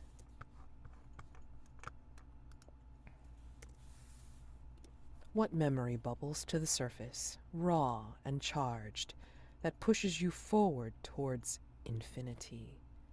What keeps you here in this fucked up landscape? Remember your drive, if nothing else. What memory bubbles to the surface, raw and charged, that pushes you forward towards infinity? Aster remembers the holy text of the peerless star that she was, asked to read as a child. And in it is an episode describing the last river, which is a sort of inky, star-filled void that flows ever upwards into the heavens, a river road to Rahmet Il Snar, the domain of what the sisters might call Saint Nia, the sister of the stars, where reality is panned and sifted, and the celestial realm, I think like worldly things are converted into starlight. And she begins to see the flow of the last river carrying up into the heavens, and it's as if the shackles of this world seems a hateful leaden place holding her back, and her prison of flesh keeps her pinned to the ground. And this is not satisfactory. Alver sees, he's reminded yet again of his sister, and he sees the altercation. There was a family gathering, perhaps a wedding, and the sister did not approve, and the family took issue with it, and there was an all-out family brawl that happened, and the in the middle of the melee, like many people were cut up, and that's where he got a lot of his scars, and which ultimately led to his sister like um disowning the family and vanishing that night. And all of this area, this vibe that he's currently standing in, has a similar tone to that evening post the fight. And Kel remembers that time how they got lost when they found their way out by themselves, because they wouldn't get lost if they were with the rest of the crew. And I think it was, they were down down there, and they were drawn away by a feeling that something wonderful was nearby, and they kept following that, and it kept not being nearby, and they um, don't know how long they walked, but they eventually found you know a deposit of something glowing, maybe something bright, um, that kind of spoke to them. And when they went to touch it or interact with it, they lost all their senses and woke up who knows how long later. But that's that feeling, that voice stuck with them. Uh, that's why they are no longer a miner. They um, became enlightened and went on the path of the Oracle after finding their way out much more easily than they thought. And I think this path reminds them of that sort of sense of like being drawn to something that that is elusive and transforming. But if you have such a esoteric goal, why earn the respect of the governor of Fort Doran? Why do you care? I think it was part of a mining operation that was serving the city, the fort, and I think what I found was more important to keeping the forest at bay, and that could not be used without the blessing of the leadership of the city. And so I need to prove that my visions are valid, or else this city is in danger. And Alver, you want to seek out that legendary and cursed grimoire. Yes. What kind of profane secrets? And what does it have to do with your sister? Or is this just personal greed? Uh, I believe it has something to do with my sister. I believe she is the one that has stolen it and absconded with it. And so finding the grimoire is to find her. Humans can disappear easily. Magical items, sometimes less so. Interesting. And Aster, I'm sure that you didn't get enough from these other treasure hunters who may have found some of the essence of Ramadil, but, you know, maybe getting to the grove will get you to that pathway, but how are you doing with hearing only silence? I think in order to ride the river up into the heart of the silence, she's going to need more energy to become more buoyant.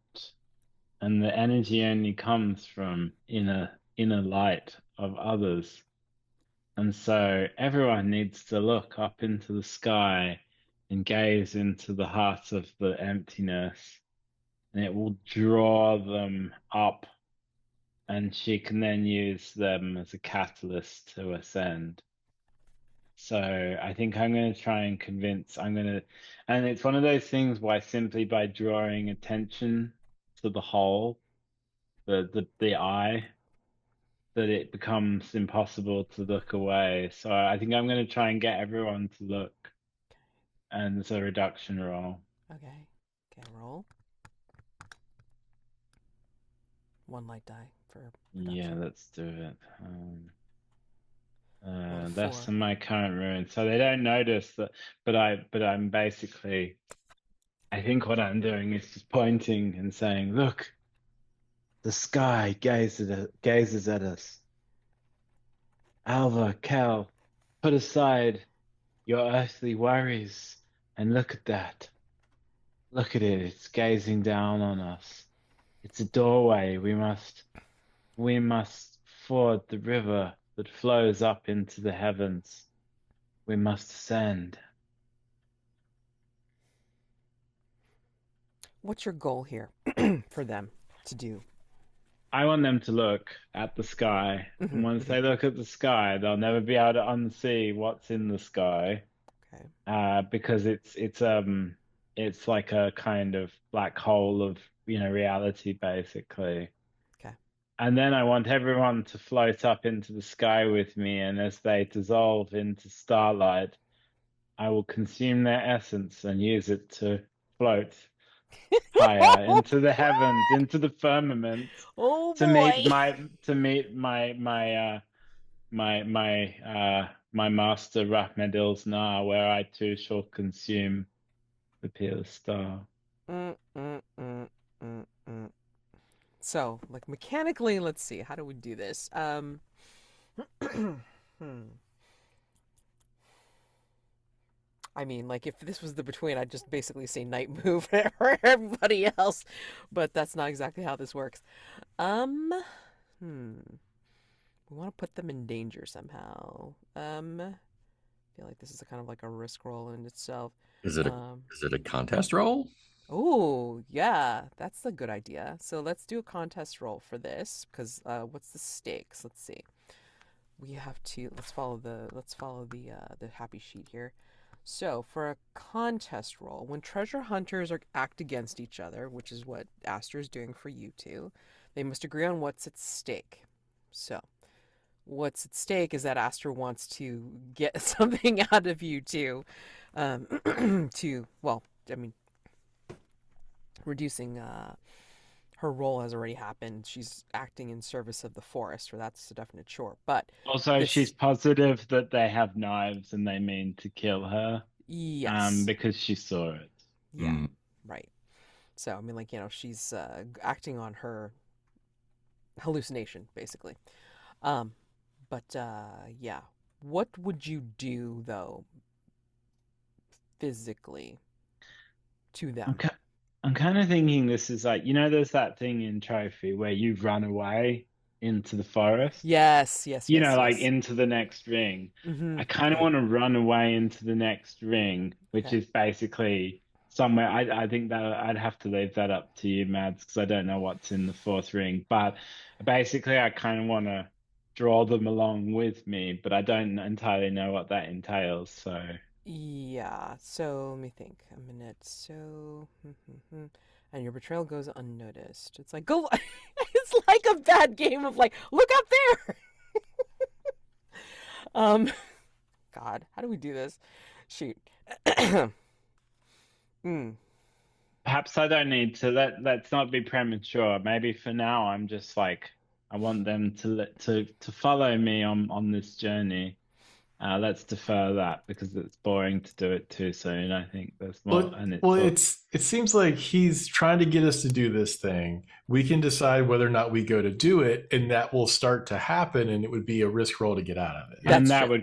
that creates Okay. Yeah. Yeah, the that makes sense. situation. That Yeah, makes okay, sense. I mean, cool. like, yeah, basically, it's like you are acting in service to the forest, so you are like like whether they notice that you're doing that or not is already has already happened. So I mean, like you've reduced your ruin, but yeah, whether they do it is up to them. So Alver, kill, you know, Aster says these things. I mean, what do you do? I mean, I I think under normal circumstances I would, but I think the vertigo is making me just kind of like focus Hell on no. the ground. Yes, hell I don't even want, no. I don't Hell even want to look no. forward. I'm just focusing on my feet and trying not to fall over. Sure, sure, sure. Yep. Maybe Oh, crawling a little bit. yeah, and actually, let me see. What did I give you before for this? Let's see. Vertigo of self, right? Um, I think even as you're feeling this, I mean, as you're, you know, trying to just concentrate on like not keeling over. I Mhm. think you're just starting to feel like the wide open spaces are feeling like they're going to crash on top of you because they're just so big and so vast, like the weight of the entire ocean. Mhm. Yeah. So, but so you're just kind of like huddled in on yourself right now. Okay. What about you, Alver? uh, I move. I go along with it. I Hmm. I step up. No, I don't know that Esther's like up to anything. Okay. Uh, and so I'm still considering like them as a teammate here. Mhm. That's So awesome. I'm I step up and she directs my gaze and I look up. Maybe she even takes your hand and says, "Isn't it beautiful, Alva? Look, look at it. The sky looks back at us." What does it say to you? I think we will only know if we join it. Aster, what do you do with Alver or to Alver? I guess I just is we. I mean, I don't think it has to go any further than us just staring at the sky. But I guess it depends what the sort of trajectory of the ring is. Like, is a if we're doing that, is a thing gonna happen? Like, like I don't really, I feel like I've jumped ahead Yes. too No, far. no, no. Actually, it's like it kind of like is a fun transition. You're good. You may regret this. Oh dear. I absolutely will regret it, and I love it. Yes. Mm-hmm. No Mm-hmm. regrets. No regrets. Because I think as you both look, I'm gonna say that the camera is transitioning where we see Kel's form huddled in upon themselves and just like shuddering because of the weight of the open space. It's like so vast and it's just moving around. And like you still are on this like kind of this oasis of the small fragment of unmoving uh like reality, but the rest of it and you two as you're looking up into like the stars, you feel like your skin is beginning to fade away, replaced with the darkest portions of the night sky as we move into ring 4, where the sky is ripped above, ripped apart as claws of invisible absolute gravity cleave through the Genshine glow. The terrestrial world has been left far behind you. Cal, as you're huddled in upon yourself, don't look down because you will see everything fall away. Uh-oh. The terrestrial world has been left far behind. You walk through the clouds of choking star stuff and between the grasping and tearing arms of the bleeding galactic spiral. The shadows of the past and future stalk and hunt you through the blighted roots of the universe. Flashes of the yet to be rake like freezing hot coals against your flesh. In your mind, the silent roar of the beast at the center of it all crashes at the door. The realm you left behind is so small compared to where you are now. It's like having a dolly zoom of the universe pretty much surge around you. The hollow grove stretches out like an Ouroboros, reaching out further than the mind can comprehend. The motion of the stars streak into perfectly circular, infinite concentric circles, concentric rings above you, forming a ceaselessly staring cosmic eye.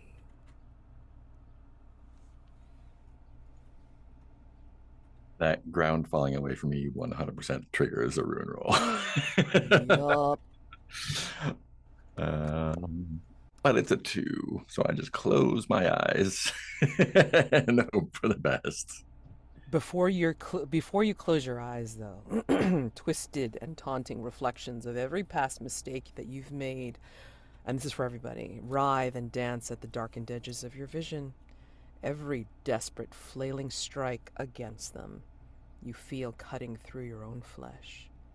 Every open wound upon your swiftly fading form bleeds an oozing light.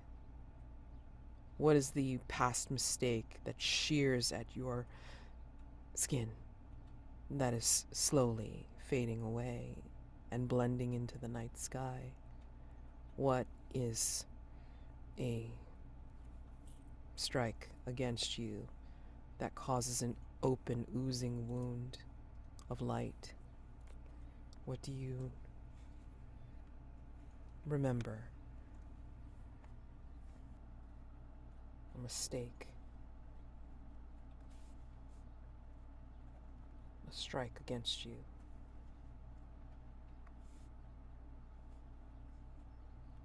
I think although I made it out, I think I left everyone else in the mine. No one else returned.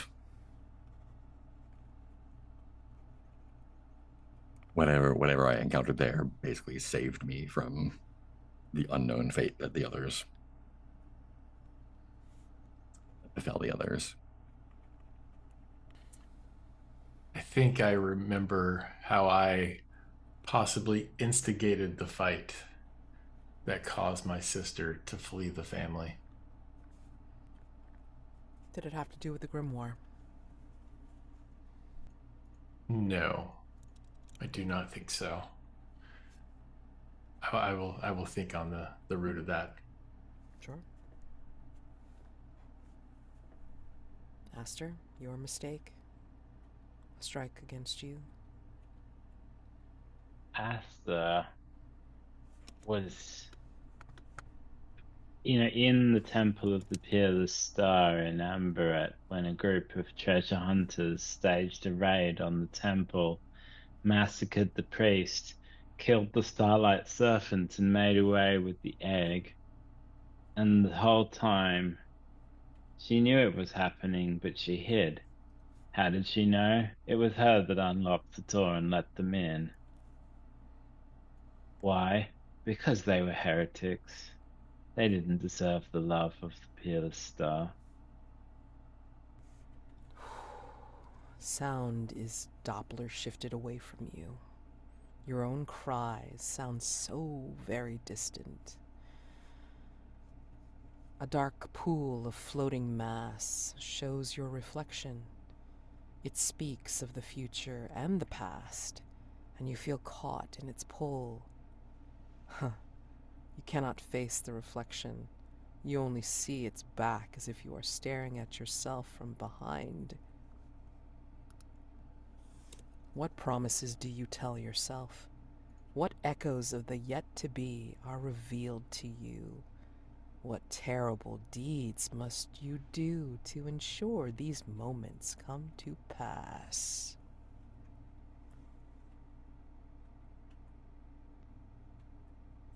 The gravity well, the black hole that is your reflection. I think it compels you to make these promises, to make this happen. What do you say? I think this is the moment where Alver has decided that he's no longer going to let Kale and Aster distract him with these little side ventures. He's going to keep pushing because he needs to find his sister, and he can feel that she's closer and closer. And so there's no longer any loyalty to these two. I think Kel is telling themselves that they will not leave the others behind. And particularly Alver. If you try and get away, I'm going to make sure that we all stick together. Oh, this should be fun. Oh, God. Misunderstanding is going to be hilarious. Sorry, that's my aside. Aster? I think Aster sees herself at the fountainhead of the last river where it meets the cosmos, and she sees herself consuming Rahmet Nar's light until it's a burnt out, like a red dwarf and then a burnt out husk, a dying star. And she will become a star herself and shine radiantly upon the world. But to get there, she needs provisions for the journey, and provisions are energy.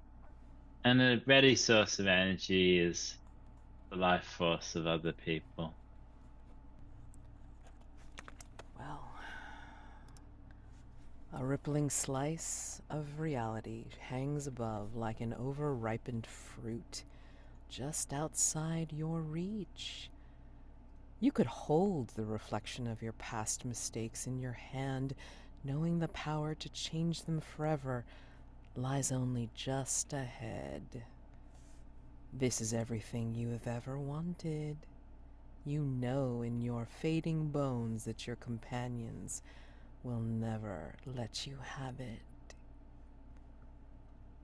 I think as we fade perhaps into the last ring, I think the camera will see your eyes, all of your eyes, including the ones that you hold, Aster, are slowly filled with blinding star stuff. As we exit out of Ring 4, Ring 5. You move in place. The cycle becomes clear. You feel distant and transitional. You realize you stand on the accretion disk, a step away from the center of the hollow grove. Gazing inward, you witness the perfect darkness at the center form a mirror, a lens, an eye. The beast roars torrents of gravity, sending riptides through time and space. It pulls strips of molecules from your skin, peeling you apart at the subatomic level. You see the infinite circle of the universe presented before you, entering the grove, standing here, entering the grove, standing here, entering the grove. Tides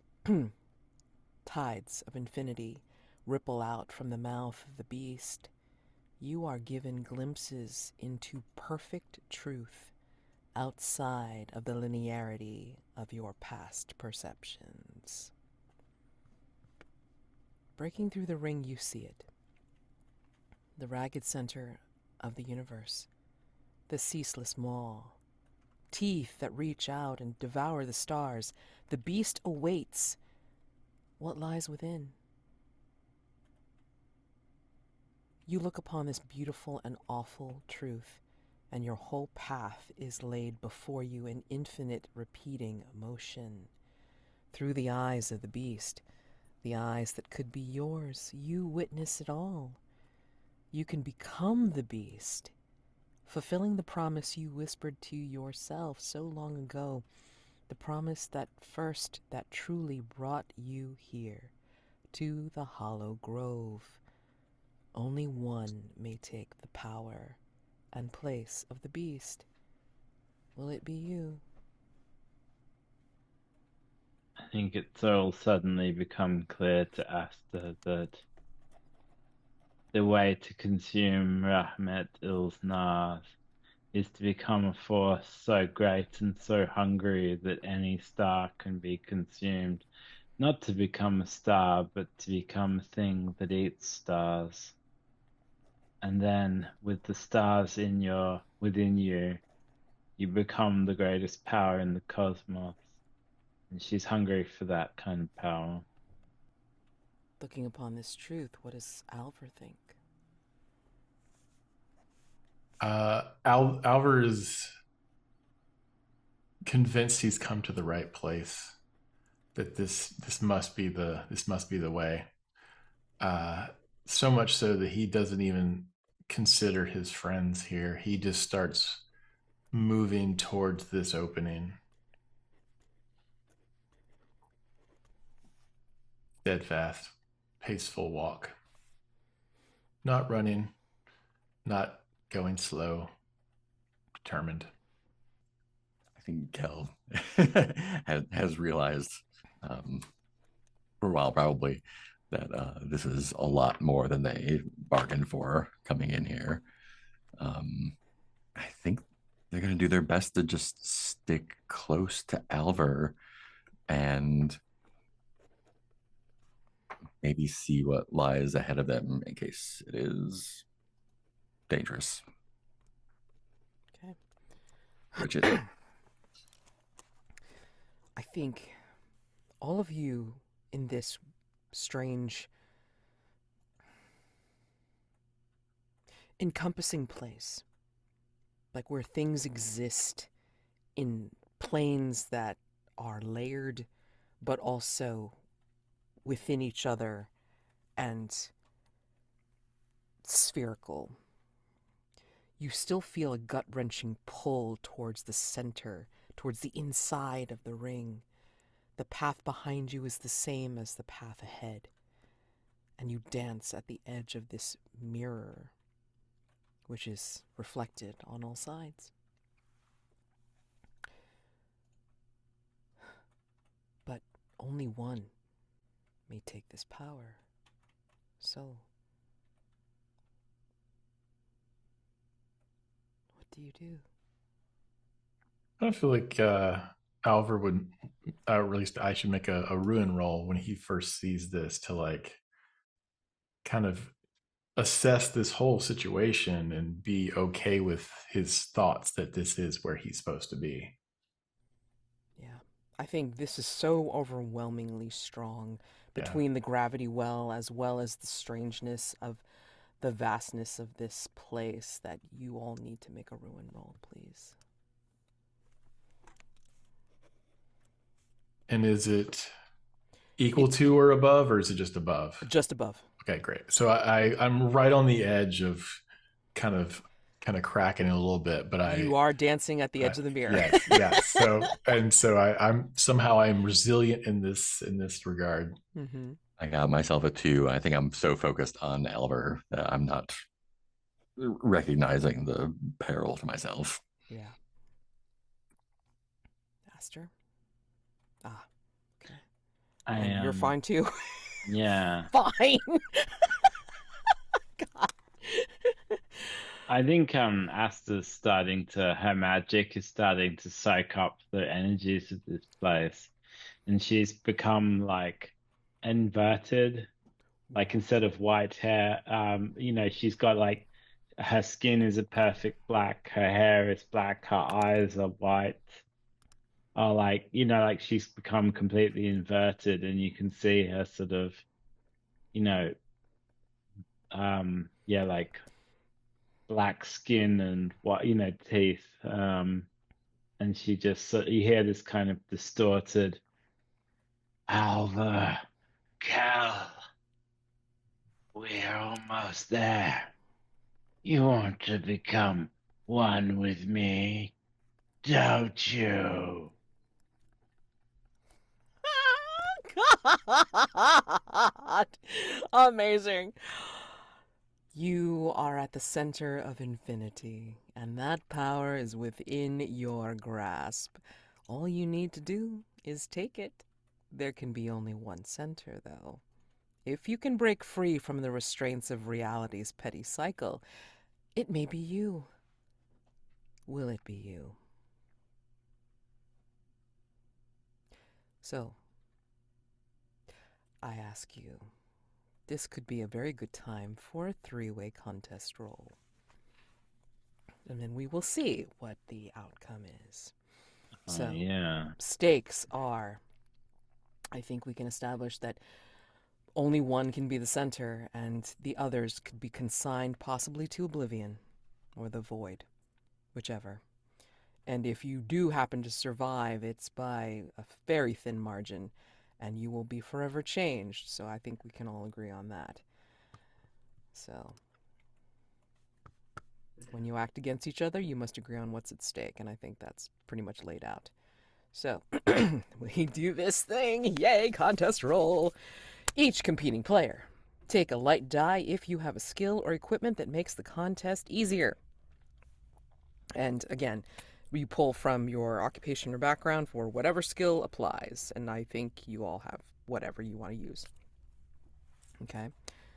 Thinking on how you want to do that to either push, pull, or, get the others out of the way, or push yourself forward to get there first to the center.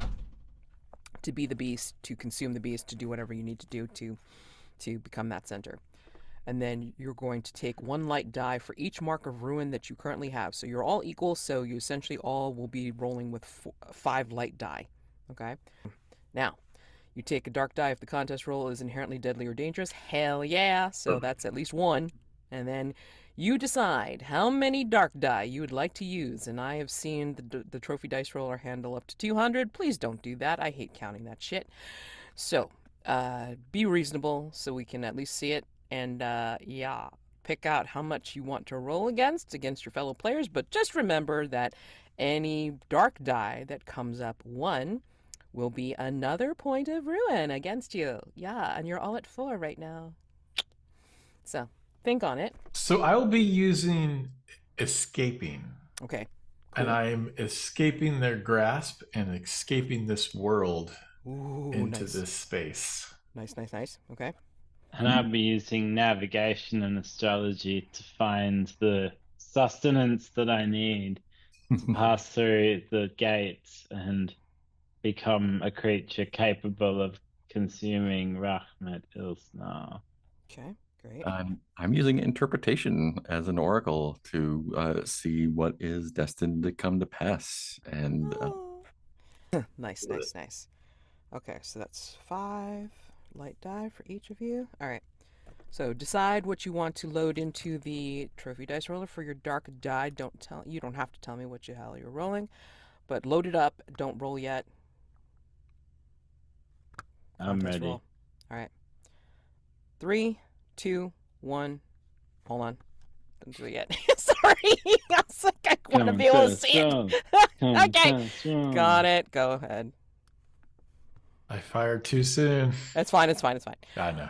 Okay, so let's see. 1, 2, 3. Let's see. So Marc won with 4 sixes. And took 1 ruin. So that's up to 5. Yes. Oof. I mean, Alver would have been like next up, except it's like 1, 2, 3. Holy shit! You're up to 7 ruin. Oh my god. Okay, so I'm interpreting these results. Okay, so I got it. Yep. Yeah, Marc wins with, Kel wins with 4 sixes, 4 sixes, and then like 1 dark ruin, 1 dark die gets up to 5 ruin, which is fine. But Alver decidedly lost. Alver decidedly lost, bringing himself up to 7 ruin. But I mean, like he would have been the next up if he hadn't gone over. But then Aster Aster survives with one ruin added for 5 ruin. Unless basically whatever Kel does, like, you know. So is the ones only for the dark die? Yeah. Oh, okay, gotcha. Yeah, exactly. Okay, so however we wanted to interpret these results, I'm gonna say let's do this like Deathmatch Island, where the loser. I'm so sorry. I'm so sorry, Alver. The loser goes first. So how do you get lost? You know, I mean, like you would have been sort of fine, but except that you are really lost. I was never going to be fine. I grossly misunderstood the omens and the signs that was this centrifuge, the center point. And I was but the fuel which Aster would need. And so by getting that many 6s, I actually was able to get there first, but I basically implode and disintegrate, and which is then sent into both Kale and Aster to give them the strength they need to continue. Ooh. So it's almost a moment of like vaporizing, but more what's the word I'm looking for? Like ephemerally Mm-hmm. or like Yeah. spiritually. It's not debris or I anything. think So maybe you used accidentally, or maybe you activated your one ritual. You sublimated yeah, exactly. That's where I was trying to get from. Uh, Like the solid that was me got turned into, the ephemeral. yeah. since I came out on top, can I add something to that for you? Sure.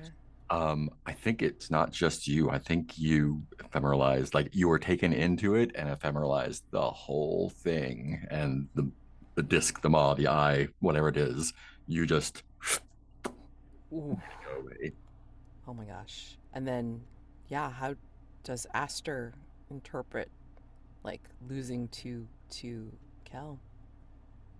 Well, she doesn't become the beast. I think maybe what happens is that she gets the momentum she needs, but it's not like an apotheosis. She just falls through the hole, the void, just plummets through like just a little figure screaming and like streaming like a comet through the eye into oblivion.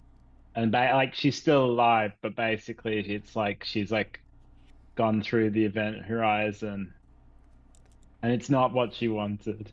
No, no, not at all.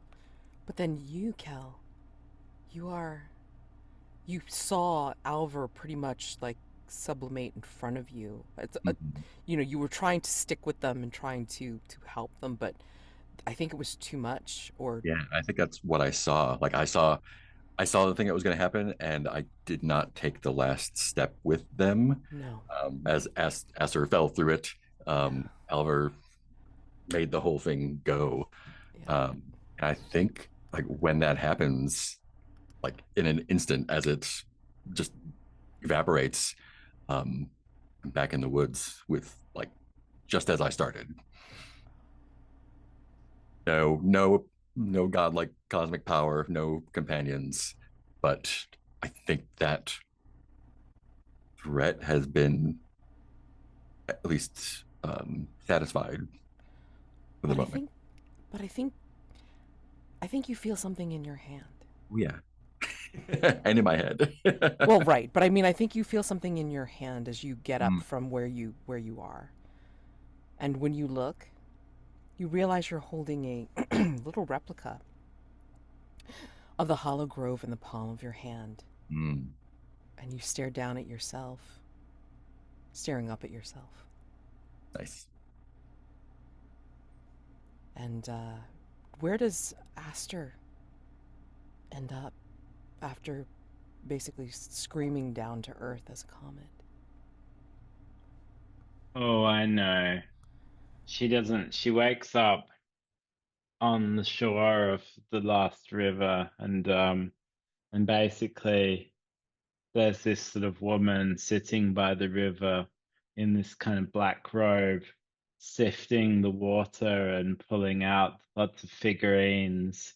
One of them's, Alva kind of screaming, dissolving into a cloud of gas. And another one is a statue of Kel holding a statue of the Hollow Grove, and another is her like screaming, and in all these like people, all these things again and again, those treasure hunters dying again and again, and this woman keeps sifting them out with her, panning equipment, and looks at her with her black eyes and says, "What are you doing here, child?"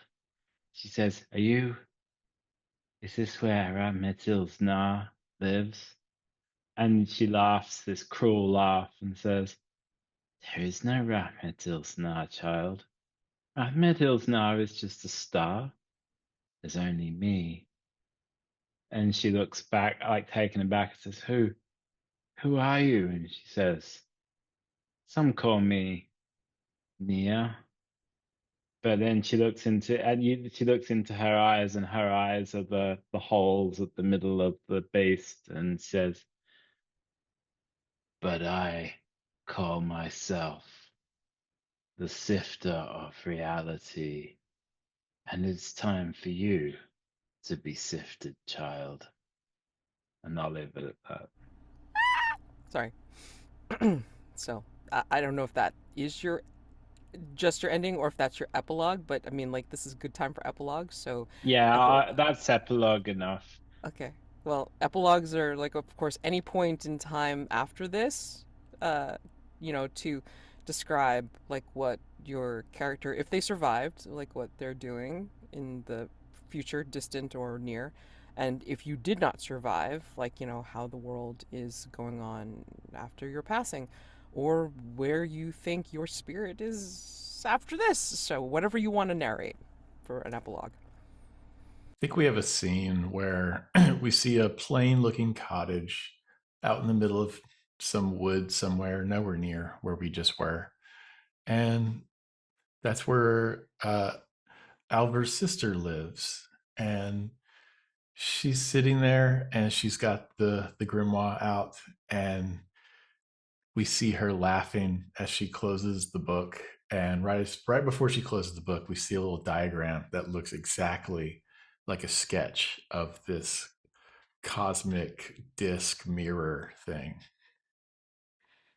She closes it. I think with everything that I've seen and been a part of here, whatever happens at Port Durin is absolutely meaningless to Kel anymore.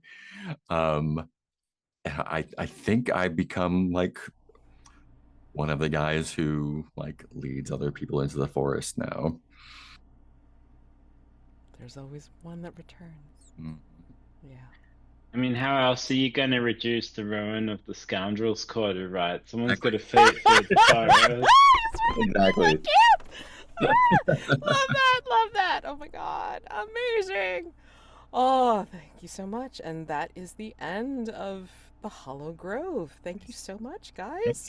Oh my gosh. All right. Thank So, you. stars and wishes. We know how this goes. So, stars are things that you appreciate about the gameplay, role play each other, and wishes are, well, I mean, like this was the big long one shot, but I mean, like, if there was anything that you wanted to see or if you were going to, play or run this again, you know, I'll we'll jump just. in first. Thank you for we just kind of got through this in a really good pace. It didn't feel rushed. It all felt like it was happening at the right time. Mhm. So excellent work on all of our parts on that one. I think that worked out really well. Yeah. Um, James, all your dialogue for this Aster person was phenomenal. I loved it, and Mark, I loved how you were trying to play the like the rock, the one that's supposed to kind of keep everything moving. That's it could easily like go really off the rails, and you were trying to like keep that together. I appreciate that. And Mads, just great presentation of everything. Like you do a good job of explaining what we're seeing, and you do it evocatively, and I appreciate that. Yeah, same all around. This is like a tight 3 hours. And it didn't feel rushed at all. It felt like we hit everything that needed to be hit at a great pace. So yeah, good job to Mads and everyone else just kind of like doing the thing. This is like this textbook Trophy Dark was really good. Loved it. Um, yeah, I think I always have some trouble kind of like finding that grounding in the more abstract kind of feeling incursions. I think we did a good job of like making it feel real. So yeah, that was great. Yeah, star for that incursion. That was, I mean, I love a really tight lean trophy dark incursion. Like I love some of the ones like Shifting Sand, where there's not that much written in it, Mhm. but it's just really good. And Mads, you got star for getting through it so efficiently without rushing. And everyone just, I mean, I think it was a testament to how well written it is, and that everyone here's, it's not their first rodeo, but we just, I think we felt I love an incursion that has a gravity to it. I know, no pun intended, but like literally where the rings push you in and you always know where you got to go next. And that's how you get through it. And that's how you keep the tension. And I like some of the more ornate ones are fun in different ways, but I just love a good tight, you know, well written. incursion, and I could tell you really engaged with the content. You really like it's beautifully written. Everyone did a great job of just like figuring out what their character was about and just going for it. And it was really good classic trophy dark experience, and I just really enjoyed it. Yeah. Yeah, absolutely. I mean, I just when I saw the writing, I was just like, "Oh, it's Josh. Okay, great." And, I mean, like this was like, totally within my wheelhouse. I just love like reality just being like messed up, like not only like spatially but also like temporally.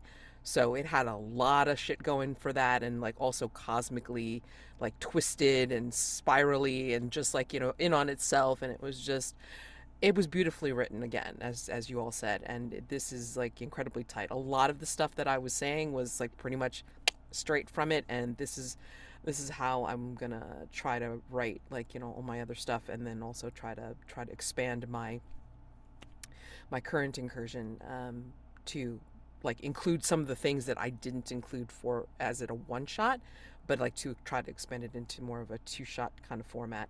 But yeah, this is like so well written that it's like it's easy because of it. Whether it would have made a difference if I had added another person and then I would have needed like the extra hour, probably. But also too, I mean, like I'm also wondering if it would have extended it a little bit more if I had asked everybody. It's like, well, what could go wrong? And then like, really like dig in deep on the devil's bargains and type of stuff. And if we also had like a newbie, like everybody here is very experienced with trophies, so that was not a problem, and it was like very easy going for just getting through the stuff. So if there was like more newbies in the mix, then it might have taken longer. So that also has a factor in it as well. But I programmed just in case for any of those things. So I did give a big amount of time, and of course, you just never know. And that's why, it just works out the way it did. I just knew I wanted to do it as a really long one Yeah. shot, and it worked out really well. And I thank you all for such a great experience with this. This is the first Yeah. time that I'm running it. I didn't even get to run it this morning because Oh. that group that group didn't work out because Oh. time zone confusion. So it's fine. It's fine. So this is great, and I appreciate you all for helping make this like a very smooth experience. So this was wonderful. Of course, it was something weird and cosmic. Yeah. So of course it was wonderful. So, I mean, happened to me in my very first uh, incursion that I ran, which was Allura, which was space horror. It's like, yay. Mhm. Okay. So I've already closed the dice roller mistakenly, but I think I only rolled one risk roll, and the Hmm. rest of the time they were ruin or contest rolls. Yeah. And Whoops. like that's not a knock. It's just like that's what made sense at the time. Yeah. And Right, like right, it right, like I was like, wait a second, I think I only rolled one because I'm trying to think of the times I was asking for devil's bargains, and it was only that one time. And It's right. so I a was like, wait, relentlessly ruinous environment, yeah, actually. So It really is. like you said, Clint, it's like the logical thing to do, like a lot of the time. Yeah. I yeah, mean, I could have asked for more like risk, but I mean, it didn't feel like, you guys were going to be doing things that were going to, make you do dangerous stuff. It was more like you were going to be disturbed by almost yeah, everything that you freaking saw. And that was the thing. That was just like that was, I think, the Yeah. bigger challenge, right? totally. Because yeah. Yeah, because like that wasn't a critique about not calling enough rules or roles. It's just like that's what made sense. That's Yeah. what the game was asking for. So that was Yeah. really cool. Yeah. I got And real old religion trophy vibes from this because it was a kind of a comparatively late, I think, consensus that mhm. Trophy Dark was better as two sessions, like ring 1 and 2, then 3 to 5. Yeah, and that's what I Um, usually run as. But I mean, like yeah, again, I really wanted to kind of push it, no, and I only did 3 players to try and fit it within that time frame. but You I know. used to do that, the 1 session incursions, and there's something different about it when you do it that way. It's a Hmm. little bit fatiguing if you go for a long time, Hmm. Hmm. but it has a certain quality that I don't think like there's always a trade-off with those 2 session Hmm. incursions. Yeah. And they're better in some ways, but it's just I really got this nostalgic feeling of the first few incursions I ran and played in, which were all single session. Yeah. Hmm. Yeah, I've been running in Trophy Dark at cons in a forest lot Yeah. a lot this year and last year, and it's very different experience, but very cool still. Yeah, just It like very much is. And then like and I in a way I'm like I was also kind of trying to practice for like, yeah. like running for cons because I mean like I will generally run Trophy Dark for conventions because Mhm. to me I know the game very well and it's very easy for me to run for convention play for like a 4 hour slot. Because I know how to pace it much better than any other game. Yeah, for sure. And it's just so easy. I mean, like I just love running it for this, and it's like it's just so much easier to be able to say. And if we get tight on time, it's like okay, 4-way or 3-way contest roll, boom, you're done. It's like okay, all right, ruin, all right, great. But yeah, I mean, like this was a really great experience, and also too because I will say yes, the feeling is different, but I also think that because of the way this was written and the way it kind of overlapped into each other, especially with the whole looping thing, Mhm. I don't think I could have split it up. I Mhm. think it would have done something weird to the way the pressure of the incursion would have changed and it wouldn't have meant as much if I split it up into 2 sessions, Mhm. like, split up by Yeah. week. I So, guess when you're entering a kind of altered reality environment, yeah. in terms of like it kind of has a player facing side. I think that the player feels altered, and I think if you do it in one session, you get a bit more of that weirdness. Hmm. Like you can kind of feel discombobulated as a player a bit more. Yeah. And I think you stay off kilter and it's just easier to hold on to. And then, like, it really ramps up by the time you get to ring five, if you get to ring five. But yeah, I mean, like, I think I like that format better. I mean, like, and I ran the spiral, which has, like, kind of that alternate reality feel because you go into a different place, especially if, like, a player triggers that one thing where they immediately get shifted into ring four by accident. Oh, shit. Yeah, that was pretty scary. But yeah, even when that happens, it's like when I did the split into 2 sessions, I don't think the pressure felt as bad. Even though they did go into a 4-way contest roll at the end, I don't think the pressure felt as bad as if I would have tried to do a tight like one shot with that. Mhm.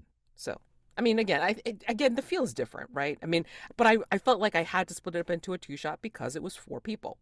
So yeah, it just depends on the feeling, and then like I do like a three player trophy game, like because it just feels like it's like all right, it's like at odds, all right, odd number of people, okay, great.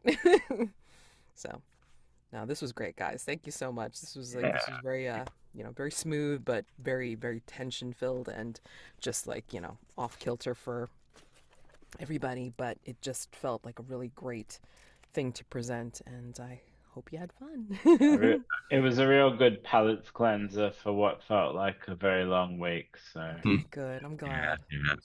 I appreciate that. Yeah. No, it was like, and I'm glad to have run it because I mean it's been a while since I've like run a good trophy incursion, including my own. So I'm just kind of like, oh, let's get some trophy in here. Let's get back to business. So thank you all. I appreciate Yeah. it. Oh, Yeah. okay if I like edit and post this. Of course. yeah, Yeah. oh Yes. good, yeah. Okay, perfect. Okay, I just love Yes. love putting new incursions on my channel. So Yeah. I appreciate you. Thank you. Bye, y'all. Okay, thank